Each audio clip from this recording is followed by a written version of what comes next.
Be vegan, make peace, do good deeds. Heaven, Godspeed. With profound humble gratitude and love to all venerated enlightened masters, we bow to the Almighty in soulful gratefulness for gifting us with their holy blessed presence. May all beings be awakened by their divine grace. Part 2 of 4.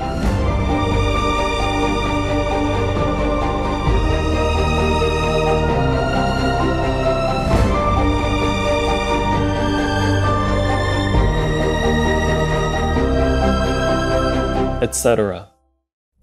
No to vegan, so you can come face to face with the devils before they push you into hellfire.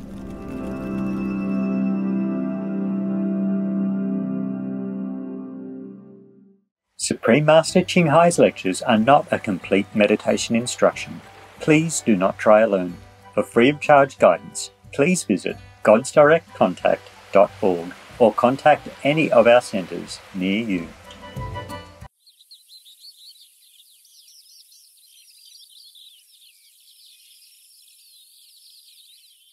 I'm coming home, I've done my time. Now I gotta know what is and isn't mine. If you receive my letter telling you I soon be free, and you know just what to do if you still want me, if you still want me. You're sanely. You're still here? Are you not tired? You okay? Yes.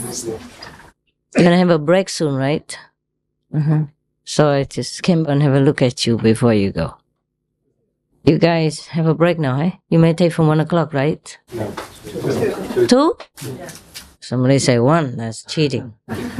2 until 4, oh, that's 2 hours. No, we have 2 till 5. Huh? 2 until 5. 2 to 5? Yes. Okay. So 2 hours already? All right. Huh? We go 45 minutes. 45 more minutes. Cool. I was going to meditate with you for a while, but then you're clapping and open eyes.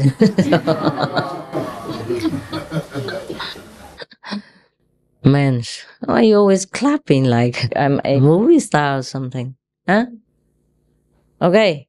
Let you know I'm here. That's it. See you later. Thank you. I go do some work, okay?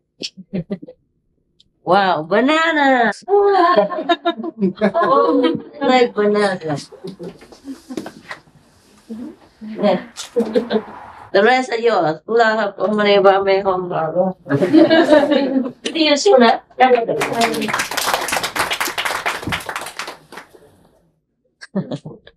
If I'm not here, nobody comes here, right? Then you have more room, right? Each one can have a bed in here even. No? So it's all my fault, isn't it? Huh? So come here in the front here, honey. Front. Here, come. Front. The ladies go to the front. Here. Never mind. Let them sit anywhere. The bananas can go up here. It's not that elegant, but it's all right. So we can have more room. Okay, there you are. More blessings. Everybody looks at it and bless it. Yeah, more here. Just sit here. Sit right here. Yeah. Don't worry about the flowers. Push the flowers. Push this backward. Push it back. This. Anybody who has a lot of time who can drive me around? You? Oh, you know around this area? No. Yeah. GPS you can, right? Yeah. No, we don't even have GPS. Anybody have a car with GPS? I have, but they're not here. Oh, we can borrow GPS. Okay. You have a lot of time? Yeah. Oh. I will pay for the petrol. I always do. Okay. Oh well, that's fine. Just you? Anyone else? No choice? Brother. Which brother? Who works with me? Okay, let me have some options. Now I'm spoiled with choice. Competition. We can have like Monday, Tuesday, Wednesday, Name, address, age, occupation.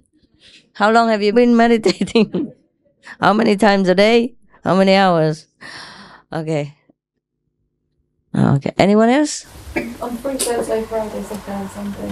Friday and Sunday. Thursday, Friday. Thursday and Friday. Oh, it's all right, love. You need a rest. You need a rest. You're only free 2 days and you need a rest. Yes? Wednesday, Thursday. That's a little bit better than you. Wednesday, Thursday, Friday. I noted you in case. Thursday and Friday. Thursday, Friday, Saturday, Sunday. Oh, wow. You didn't say that? 4 days off. Sad and Sun. And Thursday, Sunday. Oh, okay. Wow, a lot of choices. Your husband has a good job? He's a good driver. He'll take us around. He's free. What do you mean he's free? Only works 2 days a week. Where is he? Well, it's not initiated. Oh, don't forget him. But all these people would kill him. You know. But thank you. Tell him I thank him. I could drive. Yeah, okay. Good. Who else? Who was it? So many hands. No, really, you must have time, huh? Not like you quit your job and now I'm free. I know some of you do that. Yes? Okay. I can do Wednesdays. Not much, but I can do that. Not too much, but thanks. Wednesday, we have already 2 people here. All right. Yeah, you also? I've got no car though, Master. Oh, well, it's an option. I have cars. Sometimes I need more drivers than cars. Yes, love? You mean just this local area or have to go far away? Around here and in the vicinity, like New Heaven, Old Heaven. No, with the GPS, you can go anywhere, really. Just buy a small GPS and it will tell you, go turn left, turn right, 200 meters, stop. There you are. Or a map, with a mouth. Yeah, ask. I'm lost. Yeah, you can always pull over and ask the police, All right, good. My God. Okay, but you have to tell me. Okay, what are you doing? Why do you have so much time? I'm housewife. We help to my husband with paperwork, freelance. Good. Your husband is initiated? He's not, but he's very supportive in what I'm doing. Okay, cool. Supportive husband. Information coming. Okay, supportive husband. Okay, good. And not initiated. I say no. That means supportive but not initiated. Okay, the next one. And what does your husband do? May I ask? If not, you can say no. He's he's a consultant for risk financing. Okay, you okay with finances? Okay? Yeah. Because I only pay petrol. I don't pay for insurance and food, car breakdown or ambulance, nothing like that. Kidding. Okay. Actually, I have many cars. It's just they're not here. I can bring them here, but they're not English cars, like driving on the other side, Well, I have also 2 English cars. Well, not as good. Smaller, not as posh. The other one's a Mercedes, and it's finer, bigger, and more safe. But it's okay. That can be done. Okay. I don't like driving too much. I get nervous. Because I don't like being pushed around on the highway, Sometimes they drive so next to you like this. And he knows the rule, he shouldn't do that. But some people do that. Even some of my drivers, they do that. I always have to scold them. You must leave a distance. In case of emergency, you have enough time to stop without jeopardizing everyone else on the highway. On the highways, you don't have time, huh? Must always leave a distance. Even if you're in a hurry, a few seconds don't help anybody. A few seconds, more or less, won't take you anywhere. Yeah? And the English say better late alive than dead on time, huh?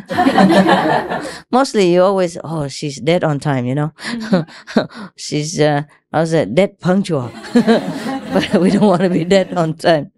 Okay, late alive, yeah? So are you the dead on time or the late alive? I don't know which one. Late alive or dead on time? Late alive is good. Okay. But sometimes if it's needed to drive fast, you can, huh? All of you. Are you good at that? I mean, you can drive fast without getting nervous. Fast but safe, you know. Not like sticking behind somebody else, but just when it's free, you can drive fast and yeah. Okay, you too. You have good experience. How many years? How many years driving? Kids? No, I don't. Okay, then it's more free. How many years? Kind of. More than 11 years. Okay, good. And drive a lot or just? Just only local areas. Okay, highway? Highway, yes. Okay. But, I'm not very good at no sense of directions. Seldom go far. Okay, I understand. Okay. Good. No sense of direction. Just what I need. 11 years driving around in the I know, like a Crawley Square, huh? Okay, good. See? Keep asking. You okay? Yeah. You have a sense of direction or not? Yeah. Cool. I can find myself somewhere if I've been there like 2 or 3 years beforehand. Yeah. Pretty good. Like if you go to a strange place, you'll be able to figure out quickly. 2 years later, yeah. 2 years later. Yeah, I don't know why. I'm not very good at much else, but that... Why have to wait 2 years later? Because I used to travel around the country a lot and... Why have to wait 2 years to figure out? No, because sometimes I'll go back to the place like 1, 2, 3 years later and the person with me said, how do you know? And you still remember, right? Oh, I thought you waited 2 years to reckon. Oh. Okay, cool. So you have a good sense of orientation. How about you? How many years driving and... 25 roundabout. Okay, 25 in the roundabout.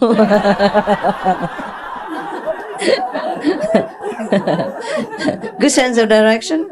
It's okay. I find my way around. Okay. It just some people just have a talent of driving, you know, or maybe practice also makes a good driver. Yeah, of course. Yeah. But some people are just natural. Yeah? Yeah. It's not great. I've got to say it's not great. Okay, I've always good managed enough. to get. Okay, we can try, you know, like Monday, Tuesday, Wednesday, and then we'll try which one. We'll see. You good? Yes. How long have you been driving? 30 years. Whoa. You are free, really? Yes. How? Supportive partner. Oh, yeah? Yes. You are like him, just Yeah. but the other way around. Exactly, Master. What? She's here. Where is she? She's not driving well? No, she drives, but she's passed her test. She drives did? very well. Okay. What I mean is, if you are not home, what is she gonna do? She's okay. She can drive? She doesn't need to. You don't need him? Oh. She doesn't need me at all. She doesn't?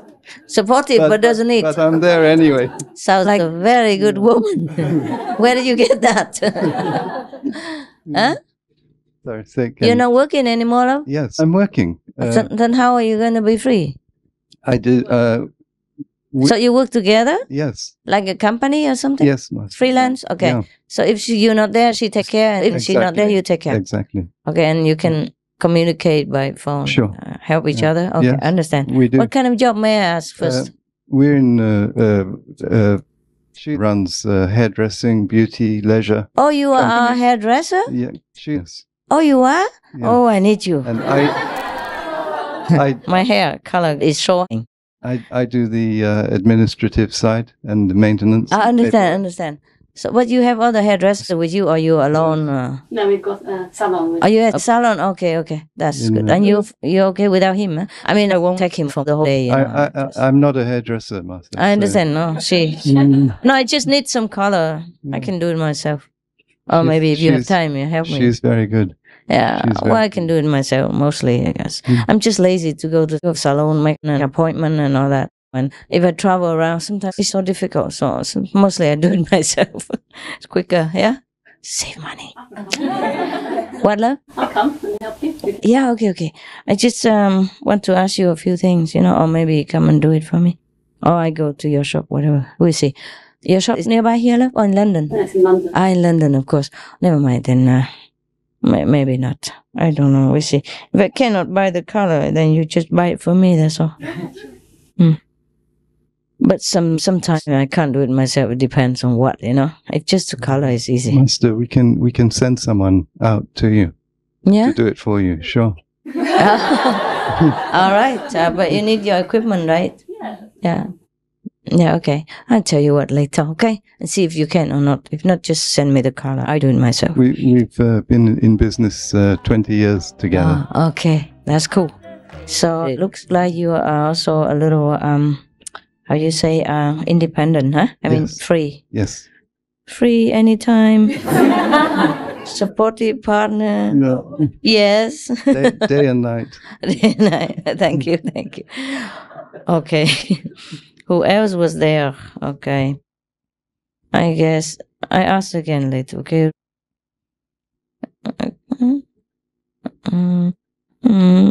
No sense of direction is difficult because that will make two of us and then we both get lost. Because I don't drive, you see, I don't drive often and I don't have a sense of. Okay. Maybe, okay, let's check it out again. Who else is there? Anyone else? I forgot. Oh, you, huh? You are Wednesday, Thursday, right? Wednesday, Thursday, Friday, Saturday, Sunday. Oh, that's a lot of choices already. Monday, Tuesday, not, huh? Okay. What are you doing? Postwoman. Housewife. Postwoman. A postwoman. And how do you have time then? I'm moving house and I've got 2 weeks off. I'm moving on Wednesday. Oh, okay, 2 weeks. No. Okay, maybe fine. 2 weeks off only, right? 2 weeks off, but you have to move your house. On Wednesday, yes. So, and me and my sister's got time. You read the map and I do the driving. Yeah, have two drivers. Wow. We got somewhere. We will get to somewhere. An extra bonus is a sister. Yeah.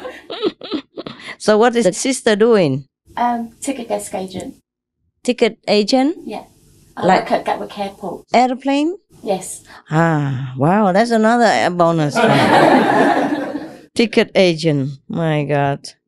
Don't we know a lot of people? So you have 2 weeks off. And she also has this week off. Yes. Just these 2 weeks. Okay, but if everybody else is dead, then I call you too. Otherwise, do you need any help in moving house? No. I have many drivers here. Convenient. No? Yeah, You don't fine, want? Master. You okay? Yeah. Okay. So the big house you move into around here? Small house. Near here? Yes. Oh, why do you move? Where from? Bigger house to a smaller house. Oh, why is that? More convenient? Yes. Yeah, okay. Easier to clean. Huh? Not much to pay. Yeah. More time to meditate, more money in the pocket. Yeah. Good idea. Okay. What do you do? How much time do you have? You can talk loud, don't need Michael. Yes, Master. I work for myself. So what kind? May I ask? I'm project manager for. What is that? Project management. Project management. Yes. And I have time for you anytime, Master. I just say it, and I'll be there. Understand. Are you very successful? Are you okay? I thank your blessing. Yes, I'm very okay. How about your family? Are they going to object to anything if you run around with me all day? Huh? Your family okay? They're fine. Yes, my wife and my 2 children. They're wonderful. Yes, I'm sure they'll. Initiated or not? No. Not initiated. No. But they're supportive. They're supportive. Okay, supportive and no. Okay. Yeah. Cool. Well, I'm glad for you. At least, if they're not initiated, at least they're supportive, and that's a wonderful blessing for them. You know, you have harmony. It's easier for you to breathe in the house. Because if one of the two partners is not coordinated, that's terrible. It feels suffocating, right? And you feel so powerless sometimes, huh? Don't know what to do and don't want to do anything. You feel hopeless and this is terrible. So I don't wish any of that for you. I wish all of you have a good partner at least. Don't need to initiate, but a good partner, you know, because they can make hell, right? So one of the brothers, I told him to go home anyway. because I don't want him to suffer anymore. Anytime he says that he comes to see me, his wife throws his thing out and threatens to divorce. I say, okay, then give her the divorce. So easy. But I don't know, it depends on his karma, if he likes her more or not, Some people like suffering, They call it masochist. Yeah. But if you have the same problem month after month, year after year, then I get bored, You do what you want, man. You don't need to see me, but don't bring the garbage here and throw it on me anytime you see me. Especially at Christmas and New Year, I don't need this kind of present. And when everybody else is happy, you should be happy with them, or forget your problem, or just don't come. You always hear the same problem, You feel like, what kind of man is that? Is that a noodle? Or like half-baked bread was so soft and don't know what to do. What? Looks so big and, mature. Do something, yeah? Or just stay away from us and don't bring the problem here, right? It's a very small problem. I told you already, if a car bothers me, I sell the car. If a husband bothers me, I sell the husband. It doesn't have to be immediate, but we can make a plan. Husband project. Write out what's the advantage and disadvantage of staying with him, or her. And how much does she want you, It's not so much about you want her or him, but also he or she wants you how much, Have to balance. Otherwise, life is hell, And you lose energy to do anything else. Waste time, waste energy, and it's really painful. And I don't know what is more painful, to go away or to stay in that hell. Some people love hell. What can we do? I told you already. Huh? So I said, okay. Take your hell with you. We're here to be happy, right? It's a new year, and I sit there with a face so long like a horse. The horse in that farm, face not that long. If I want to see a horse, I go to that farm, right? If I sit here looking at a horse. All right. I know it's not easy, huh? It's difficult. Emotional things are difficult. Especially when it's like karma, I told you already, you can recognize enemies or friends. It's very easy. One thing is, you guys also, okay? If you love me very much, then you know that we have been together before as friends or disciples or relatives, a good relationship. And if you really don't like me that much, then you know you have been my enemy before. Nothing personal. Sometimes you are my enemy, but you don't even know that. Because you're born this life to love me. You have to redeem yourself. Yeah? Not that I force you, but you just force yourself. That's what you're born for. You want to come back to love me. So just bear with it. Yeah?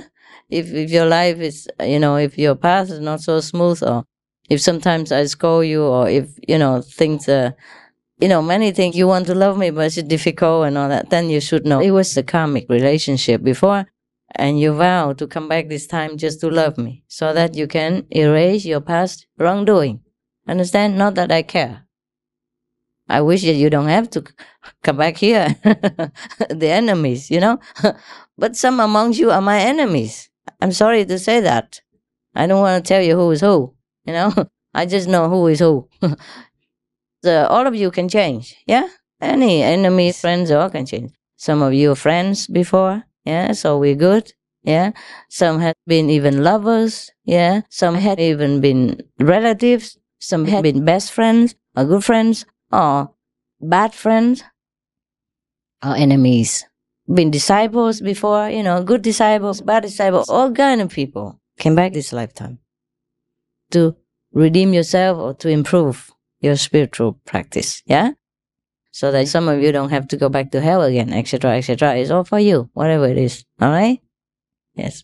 So if it's a good relationship together with us, then that means you've been before with me and it's been good, and now you are more improving, yeah? Because this lifetime, you improve faster, yeah? Many other lifetimes, maybe you practice harder, but you didn't reap such a benefit like in this life, because it's the end of the bad century. I told you it's golden age.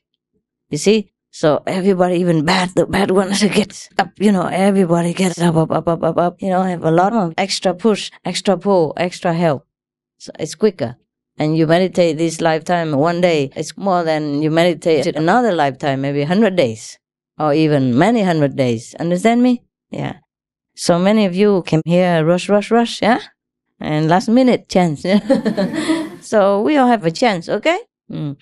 If you feel you're very good with me, just because we had before good energy together, a good relationship. And if some are not good, and it's difficult for you to know, difficult for everybody to know who is who. Because sometimes it doesn't look like an enemy, He comes back, he's a good disciple. He talks well.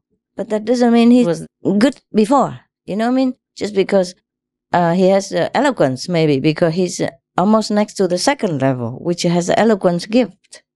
And that's that. And then everybody thinks, oh, that guy is good and supportive, but it's not always. If you realize well, you listen well, there's always some point in there. There's something that is not positive at all. Or even worse than negative. But of course, very difficult for you to realize all that. And I am not saying who is who. Okay? It's only for me to deal with everybody. So you guys just keep quiet. Don't think. Don't criticize. And don't worry about anybody else's business. You understand me? Otherwise, I have to call names out and analyze it to you. And I don't want that. Number one is bad for that person. Number two is negative for you. And then you look at that person again, you say, oh, he's been master's enemy. We better stay away from him. You know what I mean? I don't want to take that chance away from him or her, okay? So I just correct everyone accordingly. So you guys keep quiet in the mind. Even if I correct you, you keep quiet as well. Accept it, okay? Be humble and then you will progress faster. I don't want to scold any of you. I don't need to.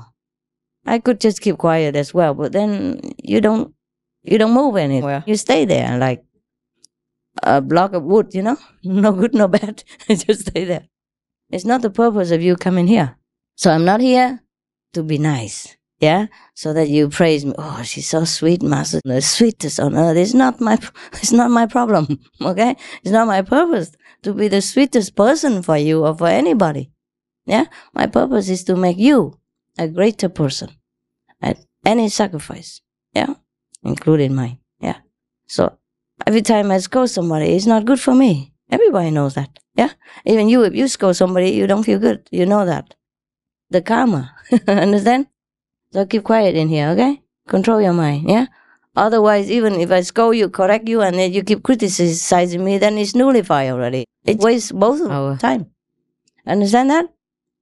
I don't care if you think I'm bad or good. It's not good for you, yeah? You're here to improve, and I have to fire you, polish some of you. And that's how the wood becomes beautiful, okay? And useful. Anyway, just by the way, nothing personal, okay? Not all of you are angels. Or do you think you are? Right hands? Angels? Some of you are. Some of you have been with me before and with good disciples. Came back again to be higher. Yeah, it's cool. I'm thirsty. Anyone thirsty? You want some drinks? Anybody want a drink? You have drinks like yesterday? There's some in the fridge at because Susan left. Enough? For everyone? No? Yeah, just pass anything like water or small drink. Doesn't have to be the same. And juice. The fridge at the back. The fish at the back. Okay, never mind. Don't worry, later. If you guys very thirsty, just quietly go out and drink. Because not all of them are thirsty. Maybe we'll drink later. So you have to know, if sometimes you have an uncomfortable feeling with me inside, that's the past karma that's still working, okay? For any reason at all, yeah? And believe me, I'm not always comfortable with you either, okay? Not with all of you. But, I just have to carry on. That's why. So don't complain. Because I will be complaining more than you. I'm good at complaining. I'm an old woman, remember? Grumpy. Grumpy, complaining. Nothing good. All right. So, got it. Okay, huh? Very difficult for you guys to know who is who. Very difficult. Even for me, before I was full, sometimes because I don't think so much, you know. But then after a while, for me, it's more clear. Yeah. Sometimes I don't think about it until something happens, and then I check that person out. Sometimes I don't check. I don't care. Yeah. The whole world is wrong anyway, you know. Not just you. You find it everywhere. It's just not my responsibility. It have nothing to do with me. So I just say, okay, fine, goodbye.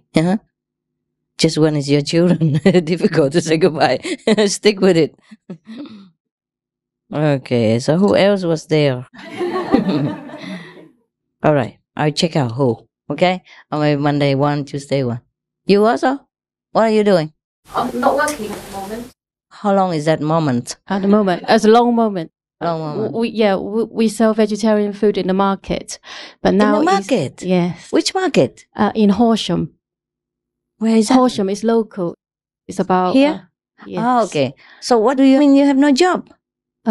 We sell because now it's very cold in the market in the open air. So no market. No one is sort of eating outside, even it's hot food. Oh, I understand. So we intend to sort of close it. How do you know they don't eat outside? It's winter, they need more hot food. Yes, we've been doing this before Christmas all the time. Yeah? And it's been very cold. Too cold? So, yes. So nobody eats? No business? You just shut it because I'm here? Oh, no. We've been planning to close it for this winter. Winter, yeah. Yeah, some people just sell things in summer and rest for half of the year. Because sometimes they make enough money, you know. Especially if you're vegan and live a simple life, you know. Sometimes you could work a few months in summer. You know, it depends on what you do. And then have a rest in winter or do some other thing, you know. So now I'm free. Can you drive well? Yes, I do drive. I've drive over 10 years. Okay. Good orientation. Talent.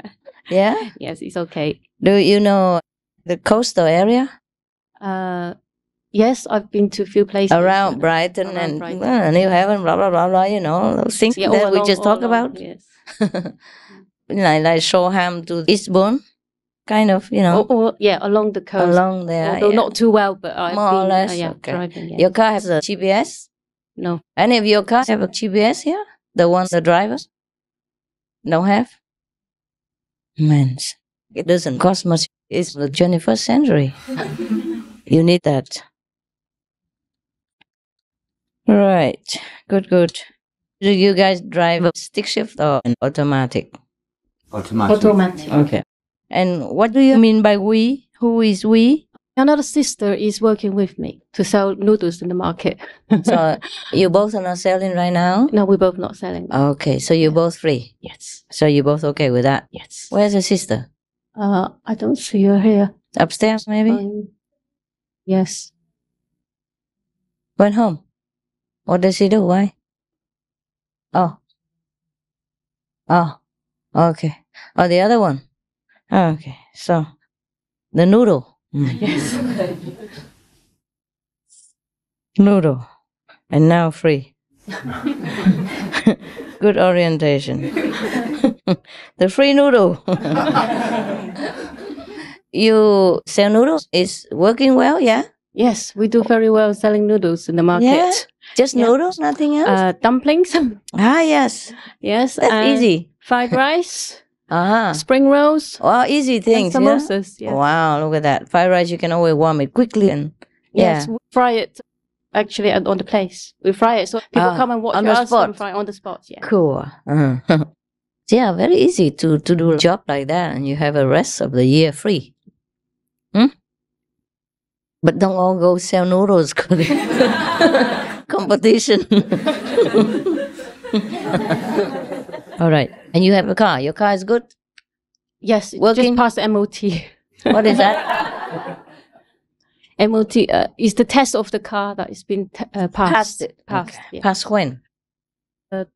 Last week. Okay. Any other cars the same? Yeah? Yeah. Passed even your car? Okay. The rule of the driver is to just drive. Be careful. Just look in the direction of your driving. And you don't have to talk when you're not asked. And when you ask, talk fast, quick, simple. And don't try to the story of my life, and all that. And if I ask you to do some driving, you just try your best to do it. Yeah? And don't argue with me before you even try. For example, I say turn left. I cannot, it's a very on the hill and you know what? Things like that. Just try to do it. Okay? I don't want to kill you because I sit in your car. Simple as that. Huh? So if I tell you to do something wrong, am I crazy or what? You know what I mean? It has to be doable or I won't ask you. But many just say it's not possible and then he does it and then it's okay. Then why talk? And just do it. Yeah? And if we can, then we know, okay, we tried, but it didn't work. Huh? Don't try, just talk. It's very difficult to talk when you're driving. You're better off not talking. Yeah? Concentrate on whatever you can do or not. You just concentrate, okay? Don't try to argue back and forth and all that. It is a waste a lot of time and you lose your concentration. Very simple to be a driver, no? If you're a good driver, just drive. That's it. Simple.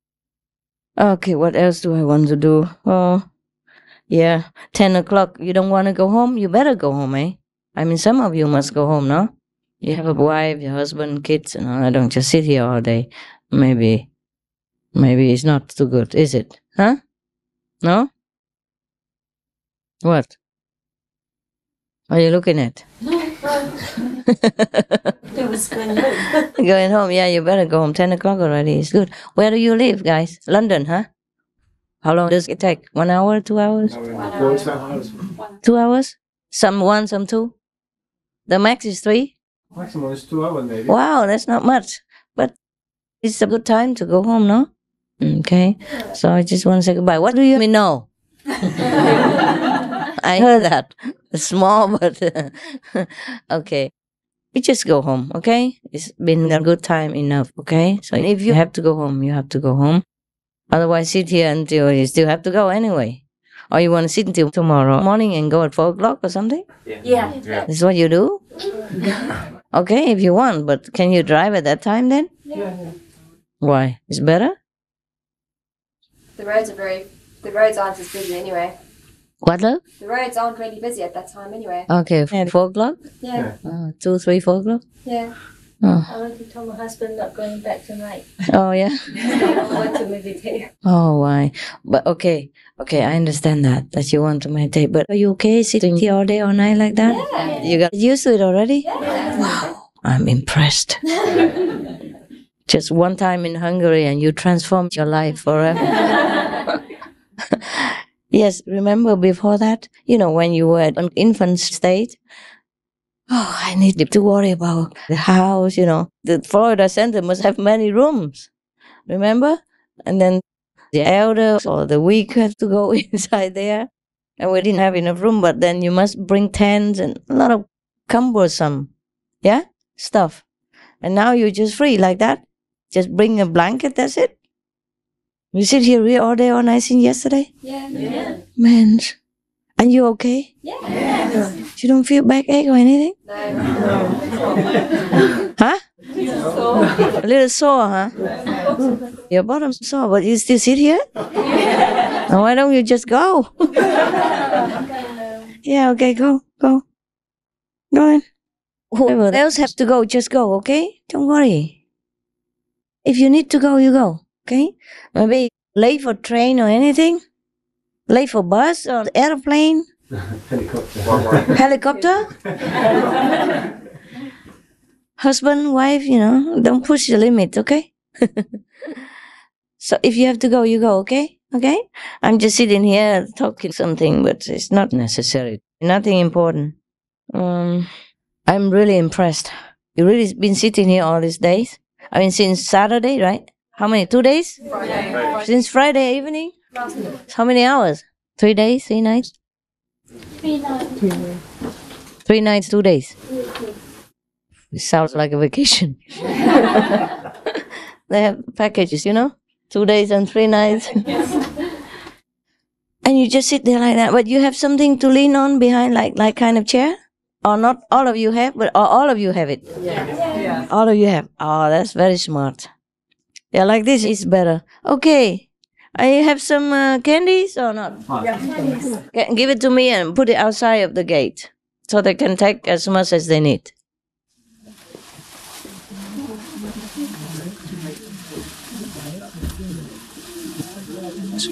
Okay.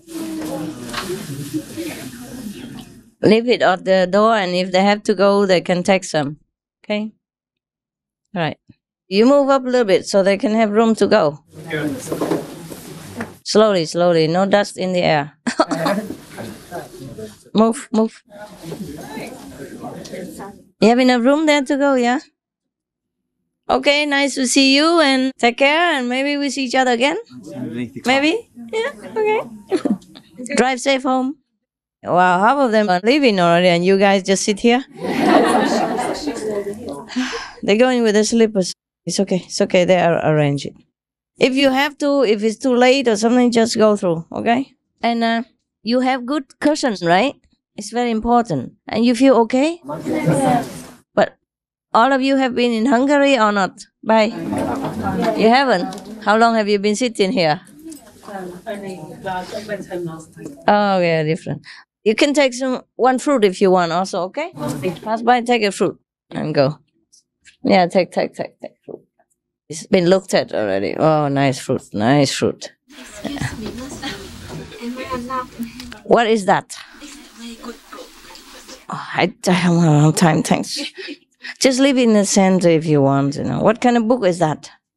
Tell me. The pH miracle book. pH? Yes. What is pH, love? They just put pH balance, the acid and alkaline to balance it out. It's about nutrition. About nutrition. And it's a miracle? I know, Master, already a miracle. Never mind, just leave it there then. Thank you. Maybe it's useful for them, I don't know. Thanks a lot. Anyway, here. You look good. Very healthy. She does, huh? Maybe miracle happened to you already. Yeah, with the book? Yeah? I used to cough a lot. Yeah? But since I changed my diet. Or maybe you, some people are allergic to something. Take a fruit, okay? Allergic to sometimes fruit or, different kinds, gluten or something. Drive safe, okay, guys? Love you, Master. Love you too, baby. Love you too. Yeah, take the fruit. Yeah, and some candy on the other side, okay? Bye. If there's something, we'll let you know, okay? And you can come back. Welcome. Take some fruit. Yeah, take what you want. Fruit and candies, okay? Both sides. Everyone. If you already took candy, then come back, take fruit. If you already took fruit, go back there, get candies. Oh, man, they're all going. So what do we do here? They keep walking through. Take fruit, man. You take one each, okay? Any. Yeah, I'm looking at it already. Thanks for coming, huh? Okay. Maybe I go outside and come back. You guys take a break, come back, okay? Yeah. And if you want to go home, you go. If you break, you come back, okay? See you later. I come back down soon. Okay. Thank you for You're welcome. See you. Right, safe, okay? So you just want to sit here all night again? But a lot of people went out already, and still a lot here. More than half have gone out, right? They had to, right? Yeah. Otherwise, they would sit here until tomorrow. What about food? There's a lot of food upstairs still. Are you hungry? Eating again? Yeah, they just been up slightly. When? Just while you were upstairs. Yeah? I didn't hear a thing. Like little mice. Hmm? Like little mice. Sneaking, huh? That's enough food for another day. 2 days. Yeah? Yeah? Oh, and you enjoy it? Yeah. Very nice. What? Fantastic. Miracle diet. My God. Really? Like what? There are all kinds of stories. Crunchy broccoli soup. Parsley dressing. Oh, this is not Chinese, is it? Thai tea dressing. Oh my God. You spend all day worrying about this? Ah. Wow. Is it good? Any of you read this? No? Yes? Is it good? Yeah, it is good. Are you cooking according to this? Yeah. Well, Yeah? we're not here. Why not? If it's good, then introduce. Huh? It is good, yeah. Chunky veggie soup. Only when I come here and I eat something with you. Otherwise, I just eat from restaurant or hotel. It's not much. They don't cook that good. Some vegetarian shop, you know, they look so good and the menu sounds very nice, but they don't even cook the rice right. It's so hard. They don't cook it right. In Vietnam, if you cook the rice like that, you never get married.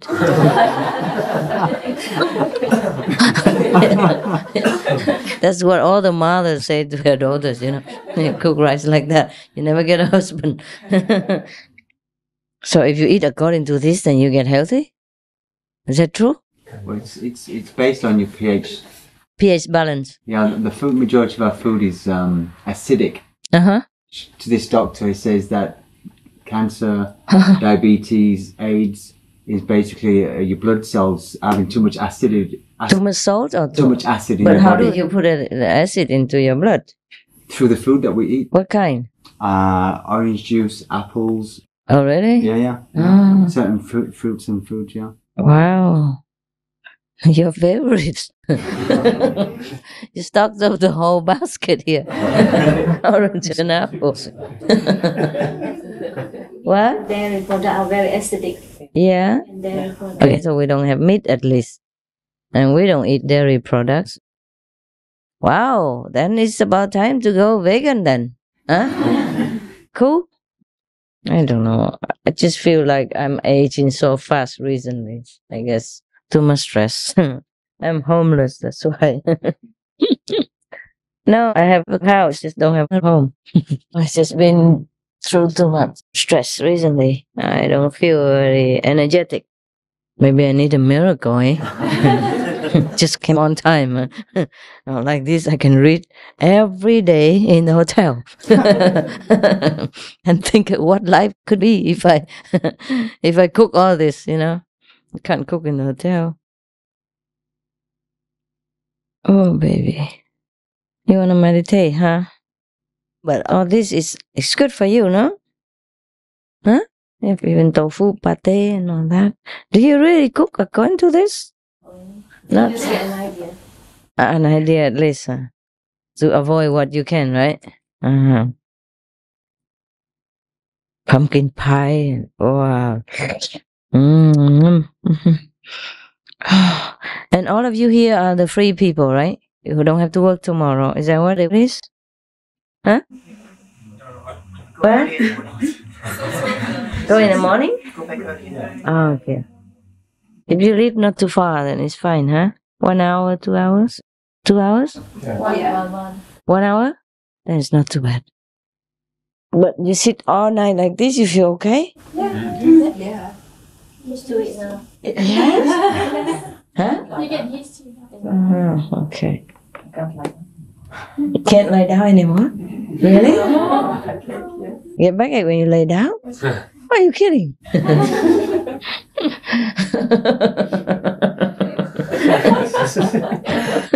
Some people complain that if they sit too long, they have a backache, and this girl, she complains. If she lies down, she gets backache. Wow, nobody will understand you out there, huh? If you talk like that to somebody else out there, they will think you crazy. You sit all day, huh? But you do have exercise, right? Go into the bathroom and come back. Pick some food. Yeah? How many times of rest per day? 3-4 times? Here, a break. Yeah, 3 morning. Yeah? 4 times. Yeah, you're just like my dog people. They can sit all day in the house. You know? If you don't take them out, they just sit there. And if we take them out, they just run a little bit and come back, sit next to the door waiting, wagging tails, you know. I said, what kind of dog people are you? Yeah? What for? I buy big gardens and so that you can have a chance to run around. They don't run around. They get used to it or something.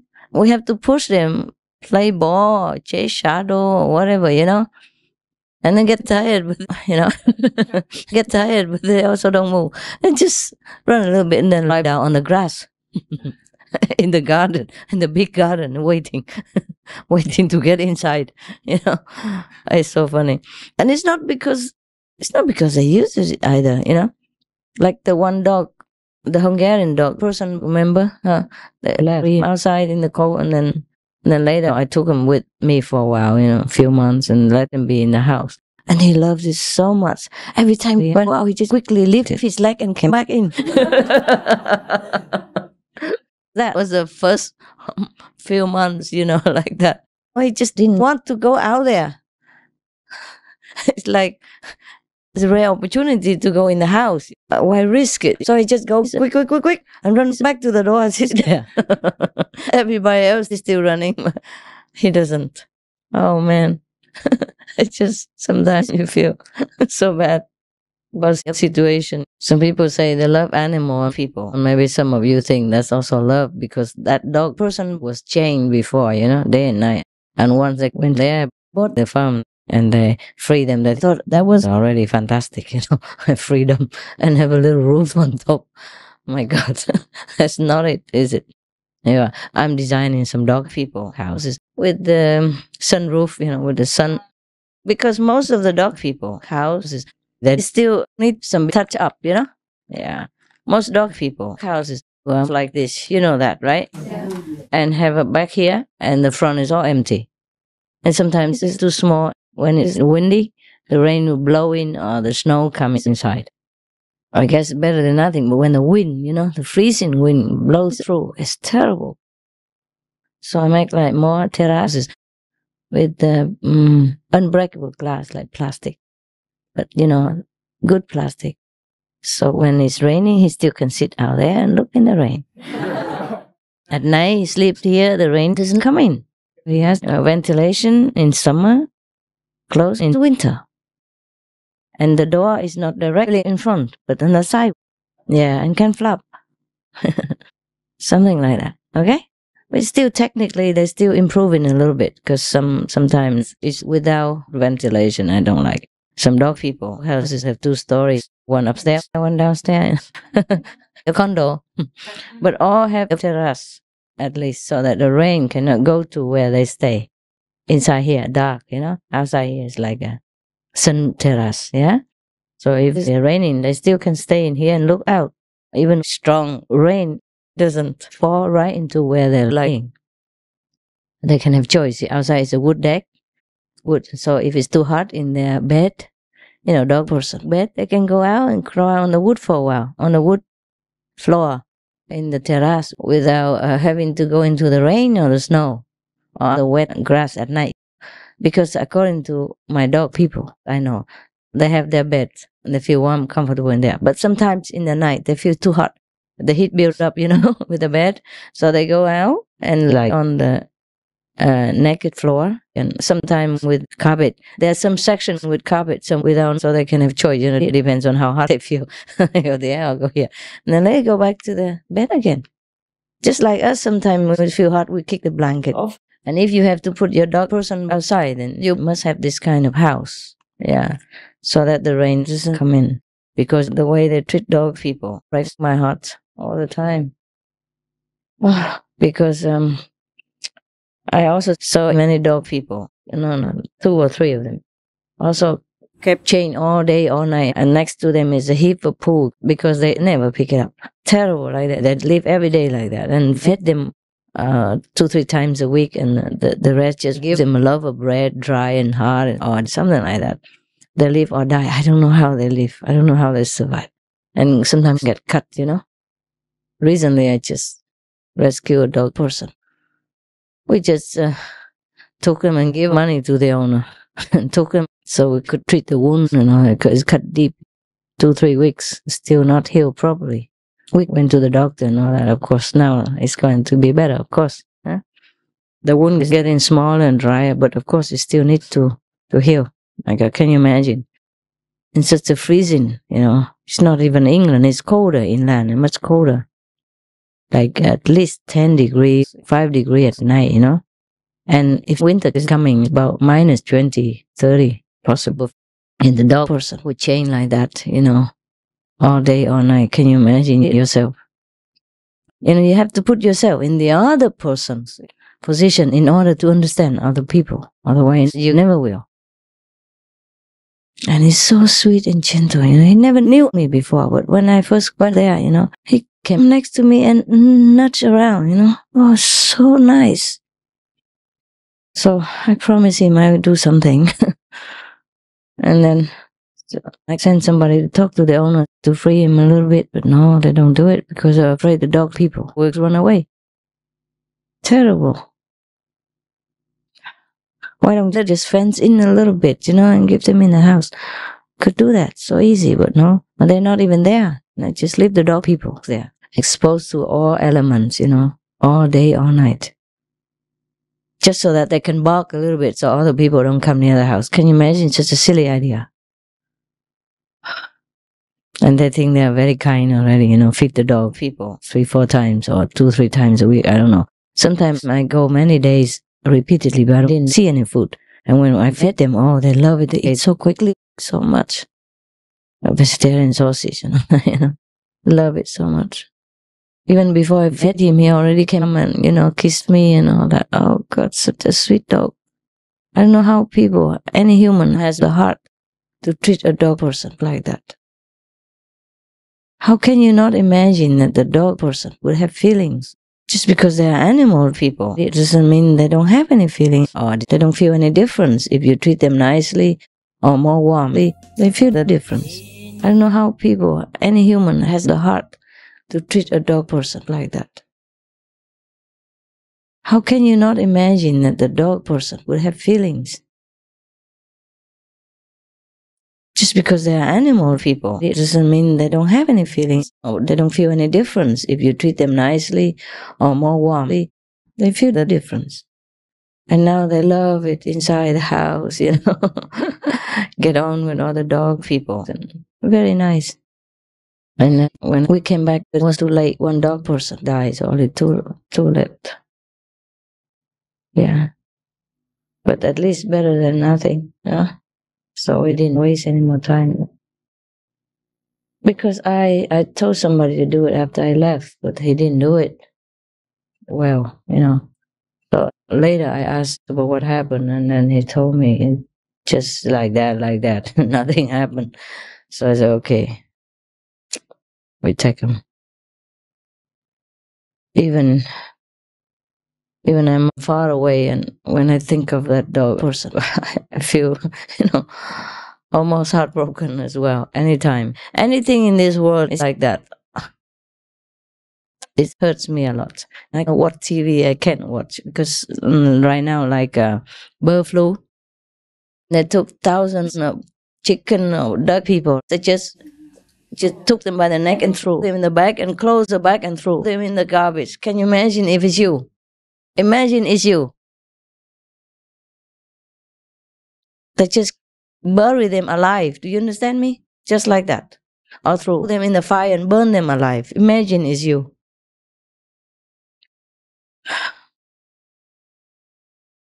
What all the world could have done is just be vegan. And don't breed a lot of chicken people and let them be them, and then they wouldn't bother anyone. Oh God, I cannot watch all this. Do you understand me? It just hurts me and I can't sleep. Anything in this world, I look around, it just hurts me all the time. Even when I was younger, remember I made a poem. I don't know what to do with my heart because of that. When I was even younger, before big enlightenment or anything, before the Himalayas. This poem was before the Himalayas. Yeah, I really couldn't bear it. That's why when I was married, I couldn't enjoy it, If I watch TV, I feel sad for many days, many weeks. And I work in the Red Cross and nothing. happy, you know. And when I was young, I witnessed people dying and suffering and war and all that, you know. There's nothing really good in this world, you know. And anything can hurt me so easily. And sometimes even children, you know, healthy, good children, you know, they push them around in the pram without covering in the front.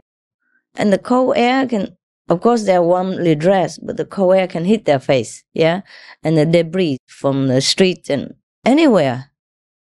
And because you're tall, you're walking up here, and the baby would be down there, you know?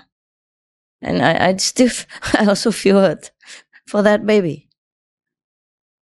Because they are delicate, and something can blow into their eyes, or they breathe something in their nose, and the cold air, you know, things like that. People are very inconsiderate. Humans are very inconsiderate. And sometimes dog people, you know, they put them on the truck behind without any gripping, and they just run it in front under the hot June sun, you know, in some very hot weather kind of country.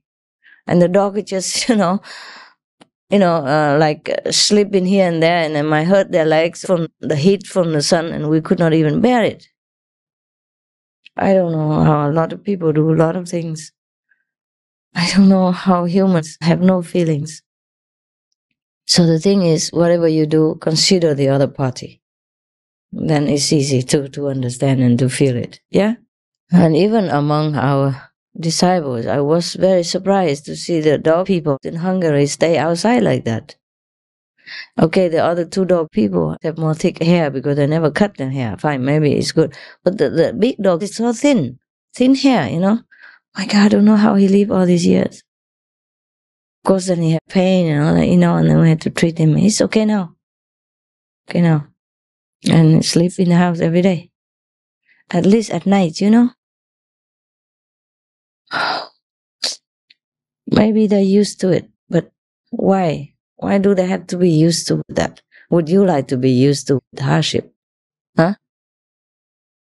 It's so easy to give them a room, you know, a nicer room. When just a wind blows and rain falls, like that kind of small house. Yeah, it's too small. And the big boy didn't have anything. Just a roof on top with the, you know, not cover the whole thing, you know, just a roof like that. And the wind was blowing both sides, you know, it's horrible. How can people not understand that? So, don't ask me how enlightened you are and what level of saint you are. Just watch yourself. Yeah? Watch yourself, how you react with other people. And how you treat other people, how you treat animal people, you know, the less fortunate. Then you know what level you are. Don't need to ask me, okay? If you are enlightened, you must be more intelligent, yeah? So the more intelligent human beings can see everything. Better than before, no? When your eyes are open, you see better, no? So just watch yourself, yeah? Don't bother asking me when are you reaching the 5th level, be a master, all that. What for? Huh? What for if you treat a dog person like that? What for you go to the 5th level? Who would want you there? Huh? Who would want a saint who treats a dog person like that? And someone even proud telling me, oh, they love us because we free them. Free them to do what? Huh? Same condition. And every 2-3 days fed them with a freezing food, you know, put in a cold like that. Frozen food. Of course, the dog people ate it, but I don't know how, you know. They put a big bucket like this, and then they ate a little bit every day, but some of it was frozen, you know, because it was too cold. You remember February, yeah? Hungary, like 25 degrees minus, yeah? And that's how they ate, you know. Put a big bucket to last for many days. But that's already very humane. I have to tell you, better than the other dog people who've been chained in such a weather with no choice, yeah? Of course, it's better already, I have to say. Better than before they came. And then the dog people were chained, you know, day and night. Fine, but it's not just to get better. You have to do the best, right? If you can. There's no use of rescuing something and then just put him into another different kind of hardship and neglect, Is it? Huh? Oh, talking about these things, it makes me feel pain again, Many times I see I cannot rescue all the dog people in the world, huh? But if you see something like that, okay, something that is not right, try to correct it. Don't just ignore it, okay? Just because of inconvenience. Understand? Yeah. And if you have to give the dog person to the pound, do give them some money with it. If you can't take care, then okay, here's some money, so take care of the dog people until they get a better home. Like this, the dog person at least gets better treatment, maybe. And there was one dog person, he even chased bird people. So we had to give it to the center. There's no kill, and to give it to someone else to take care. Because he kills, He's born to, he's trained to be hunter or something. He's a nice dog. He just likes to chase other things, other living things. So we had to tell the center, if you want to give this dog person away, no bird, no chicken, no other, smaller animal people. Maybe it's not good. So you have to find a house like that. You have to tell people, okay, where you found it. Maybe you think what kind of character he has. Otherwise, they will find out themselves also, yeah. But sometimes they make mistakes, yeah. If you know it, then you tell. If the reason you give the dog person is because of this, because of that, you have to tell the center, yeah. But you have to give it to the no-kill center, because some centers, they kill when it's too overpopulated. Or when nobody adopt for a long time. And then I give lots of money, yeah. I told the center, treat this dog well. Okay, find a really good home. And after they say they found a good home, I went and checked. A really good home? Yeah, it was a good home. I have a company of a dog, brush teeth even. Yeah. In such a country like Hungary, they don't treat dog people like that. But this, they have brush teeth every day. Just like the way I treat my dog people. Yeah. Why, if you have dog people, if you can't brush every day, then once every 2-3 days is better than nothing. I give them things to chew.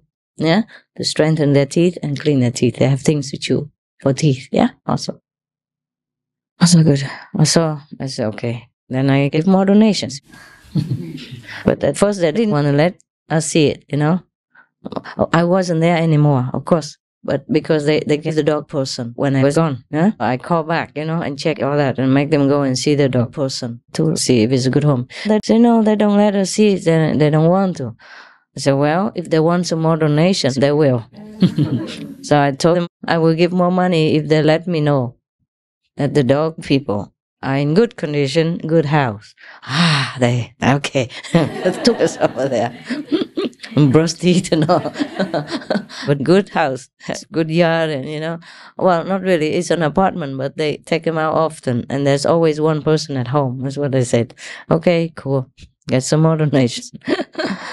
Yeah, really. If you can't take care of a dog person for any reason, because he couldn't get on well with other dog, or they chase your pet bird, or chase your cat people and make trouble, then for any reason like that, you have to give away. If you can't give away to our disciples, then give away to a good center, understand? The one that's a non-killing center, and give donation so that they take care. And make sure that they really give him to a good home later on. Yeah, a good home doesn't need to be a big home, just a big heart. That's it. Sometimes a big home is not important, because like that farm, they chain all the 3 dog people in a big farm just to take care of the house, the empty house. And some people do like that. So you have to see who's good, you have to tell them that it must be a good home. Yeah, a good loving home. Because dog people don't care about a big yard, really. I thought they needed it. Everywhere I go, I try to get a big yard for my dog people. If I rent a house or borrow a house or buy a house, must have a big yard. Must. Cost me lots of money and time to look. But now I realize they don't even care. Wherever I am, that's where I'm happy. They go out, leave their leg quick 2 seconds, go back in the door, wag in tail. Let me in. I'm done. All of them. All of the 5 or whatever, 9 or whatever, when they get used to. We have so many dog people. I could open a dog center. Could start getting donations. Instead of giving donations, I said, look here, I'm also a dog center. My God. It's not that I want to, go out busy and take care of dog people, because it's not really our job, yeah? But if I see it already, I cannot ignore, They're not even in the center. They have a home, but it's a hell of a home. And when I met him, it was summer and it was still okay. And I told some person to go and take care of it, buy them for me or do something. But he didn't do it. So now it's winter coming. I suddenly remember the dog people. Have you done anything? No, because I'll go do it for God's sake. And obviously one dog died. Couldn't bear it. It's been too cold. So I have to act quick. Yeah. And then, okay. It's not like I'm a busybody who trying to rescue the world, but what I have seen, I have to do it. If I don't see it, of course, I don't want to know, and I don't know. But what I know, I can't ignore. As I know that I'm very busy, and I couldn't really afford any pets, because they tie you down, and you have to worry about them, responsibility, Even you guys, you have 2 legs, you run around, you drive and everything, and I still feel responsible. Not to talk about these dependent beings, and they're so sweet and so loyal. They're already used to a home. They can't survive outside. Either dogs or bird people. If they're with you already, they're used to it. And they don't know how to chase things, except one of my dog people. She chased bugs. Because before she was a huntress, before she came to my house. I don't know how many she kills. And I asked her, why do you eat those, lizards? You shouldn't eat it. I only eat the dead ones. I said, of course, if you swallow her, she's dead. One time I saw the tail coming out. I said, spit it out right now. She was reluctant, but she spit it out, and he ran away still. That's when she first came to my house. That's happy. That's how she's so fat. Everybody thinks I feed her too much, but she feeds herself outside. Anything that moves. So she gets stung, bitten, or because she chases all these bugs and chases the bees. Her nose is swollen, eyes swollen, ear is beaten up, but still chasing. Promise, but doesn't do it. Many times I punish her, You eat meat, you can't sleep on my bed. And then outside, go somewhere else. And then she cries all night. I can't sleep. So I have to let her in. And she promises it won't do again. Never chase bugs again. She still does it. She tells me they're all dead. I only eat dead bugs. I tell lie as well.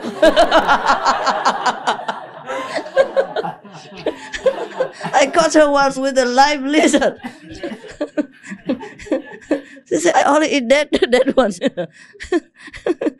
First she said, sorry, it's a habit. She couldn't help it. And later she said, just the dead ones. And that time I caught her with the tail wagging stick, the tail from her mouth. A lizard, that small gecko? Gecko or something. I said, spit it out. And then she spit it out, and that poor guy ran away, scared to death. Oh, that night, I quarantined her, of course. And she promised heaven and hell I won't ever do it again. But I know she did. I saw her running outside and go chasing.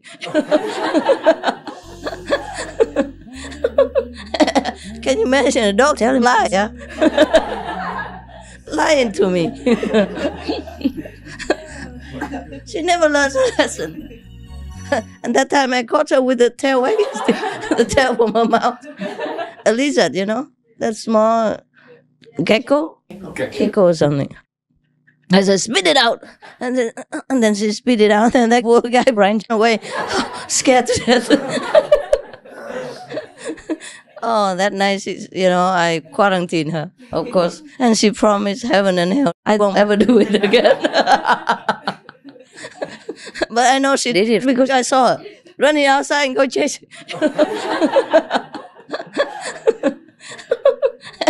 Can you imagine a dog person telling lies? Yeah? Lying to me. She never learns a lesson. Gets bitten by bees because she be chasing. Stung, you know, with all kinds of wasps and bugs. And still doesn't learn. Still go chase. She doesn't know the difference. Just habit. Because when I adopted her, she was already 3 or 4. Already into this jungle business. Long before. I don't know. But she loves humans, you know. She loves kids. She loves old people, especially. Whenever she sees an old man or an old woman, oh, she loves. She tries to come near them, you know. Or if she can't, you know, from inside the house, from the window, she waves. Hello, hello. Oh, man, so friendly. Anybody is her friend. Anybody who comes to the house is to play with her and to love her. And nothing else to do in the world. I bring her to the hotel. She jumps on everybody. Hello, hello, hello, hello. And she's so fat and heavy. So lazy at home. But she goes to the street or the hotel, see anybody, hello, hello, hello. Point everybody, you know. Go, you know, checking it. Oh. At home, she's so lazy, you know. Eats a lot. Eats anything, anytime. And a lot. And doesn't run. That's why. So my assistant sometimes has to push, you know, play with her and push her to run. She runs a few yards and then she lies down. And we push her again. Okay, why not? And then, but if she sees people, you know, oh, she jumps and she's so active and so loving. Just eat bugs. Just this, you know, habit. But she is less now than before, you know. Not because she's hungry, you know. Even after a meal, she comes out, she sees some bugs. Or some insects or some crawling creatures. I say, oh, oh, and she comes. We have to watch her.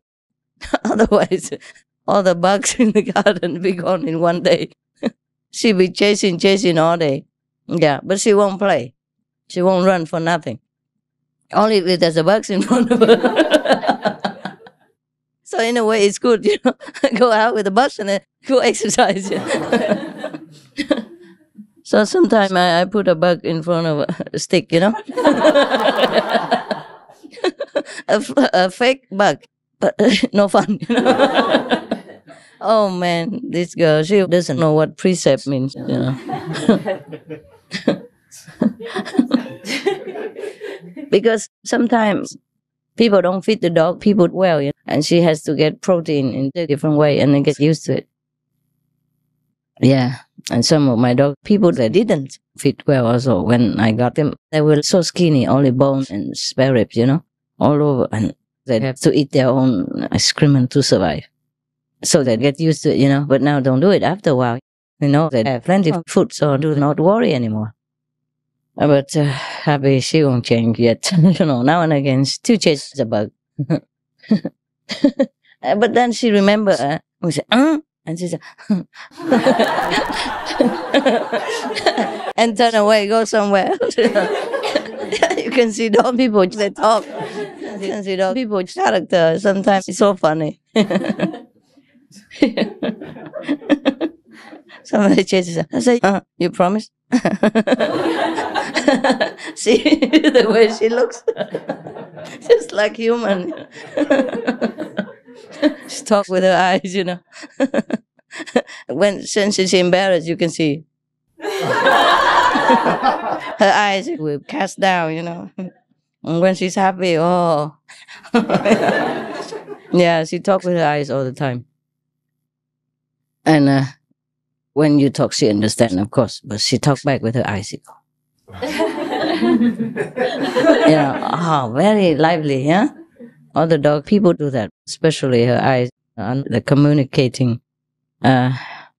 I just say instrument.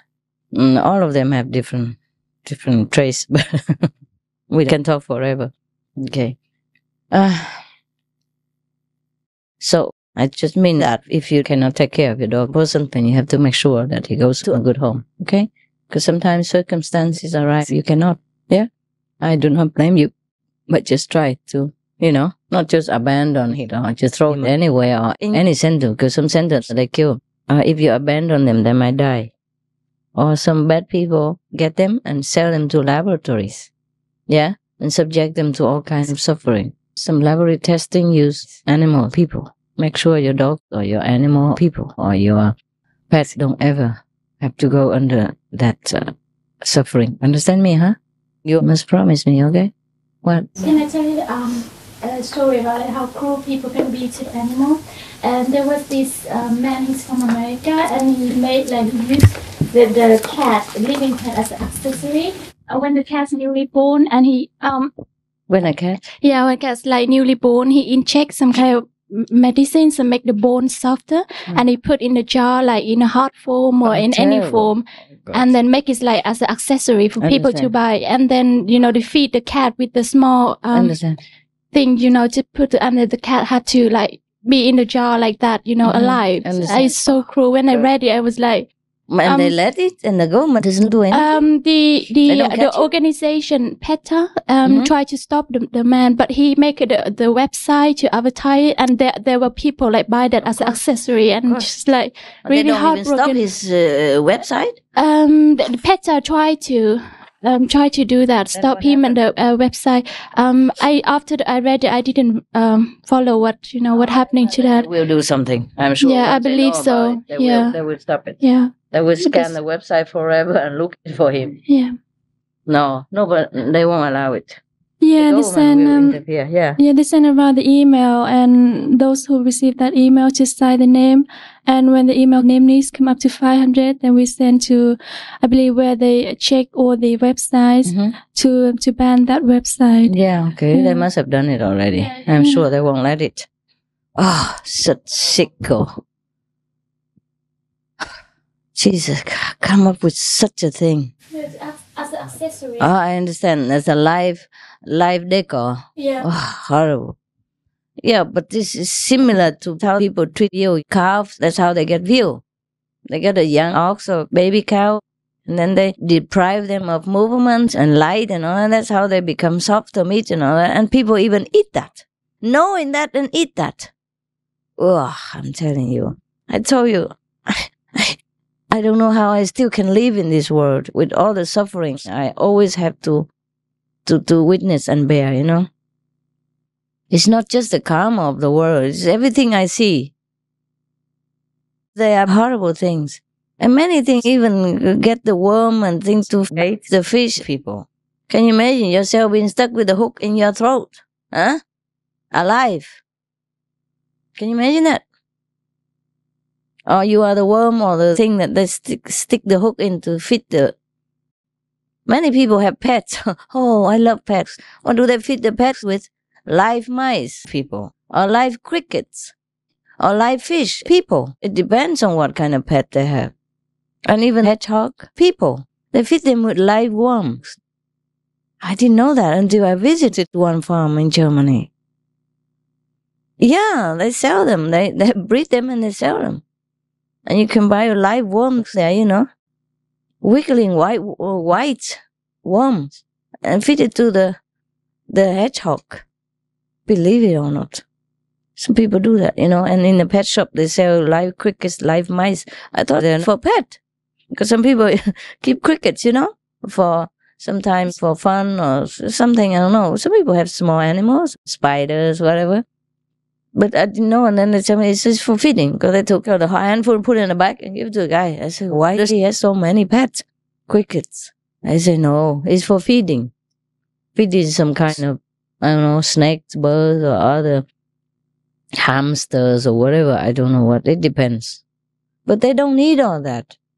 The animals, people, they don't need this, really. Yeah, nowadays already that people don't believe cats cannot eat vegetarian, but they do. They survive well. And dogs are all my dog people, you know already, so strong. And they are just vegetarian, except Happy, you know. I mean, 1% non-vegetarian because of the bugs. But she's already getting better. She doesn't chase that much anymore. Sometimes she just chase, but she doesn't eat. I make sure she has so much food that she doesn't even want to look at bugs anymore. So sometimes people look at her, even the doctor says she has to be on diet. I say, you bet. You bet I would like it. Because they're all fat the same, but only she is fat. The other one are well built, you know, but not like her. When she walks, the whole body swing around under the chin, you know, under the stomach, swinging.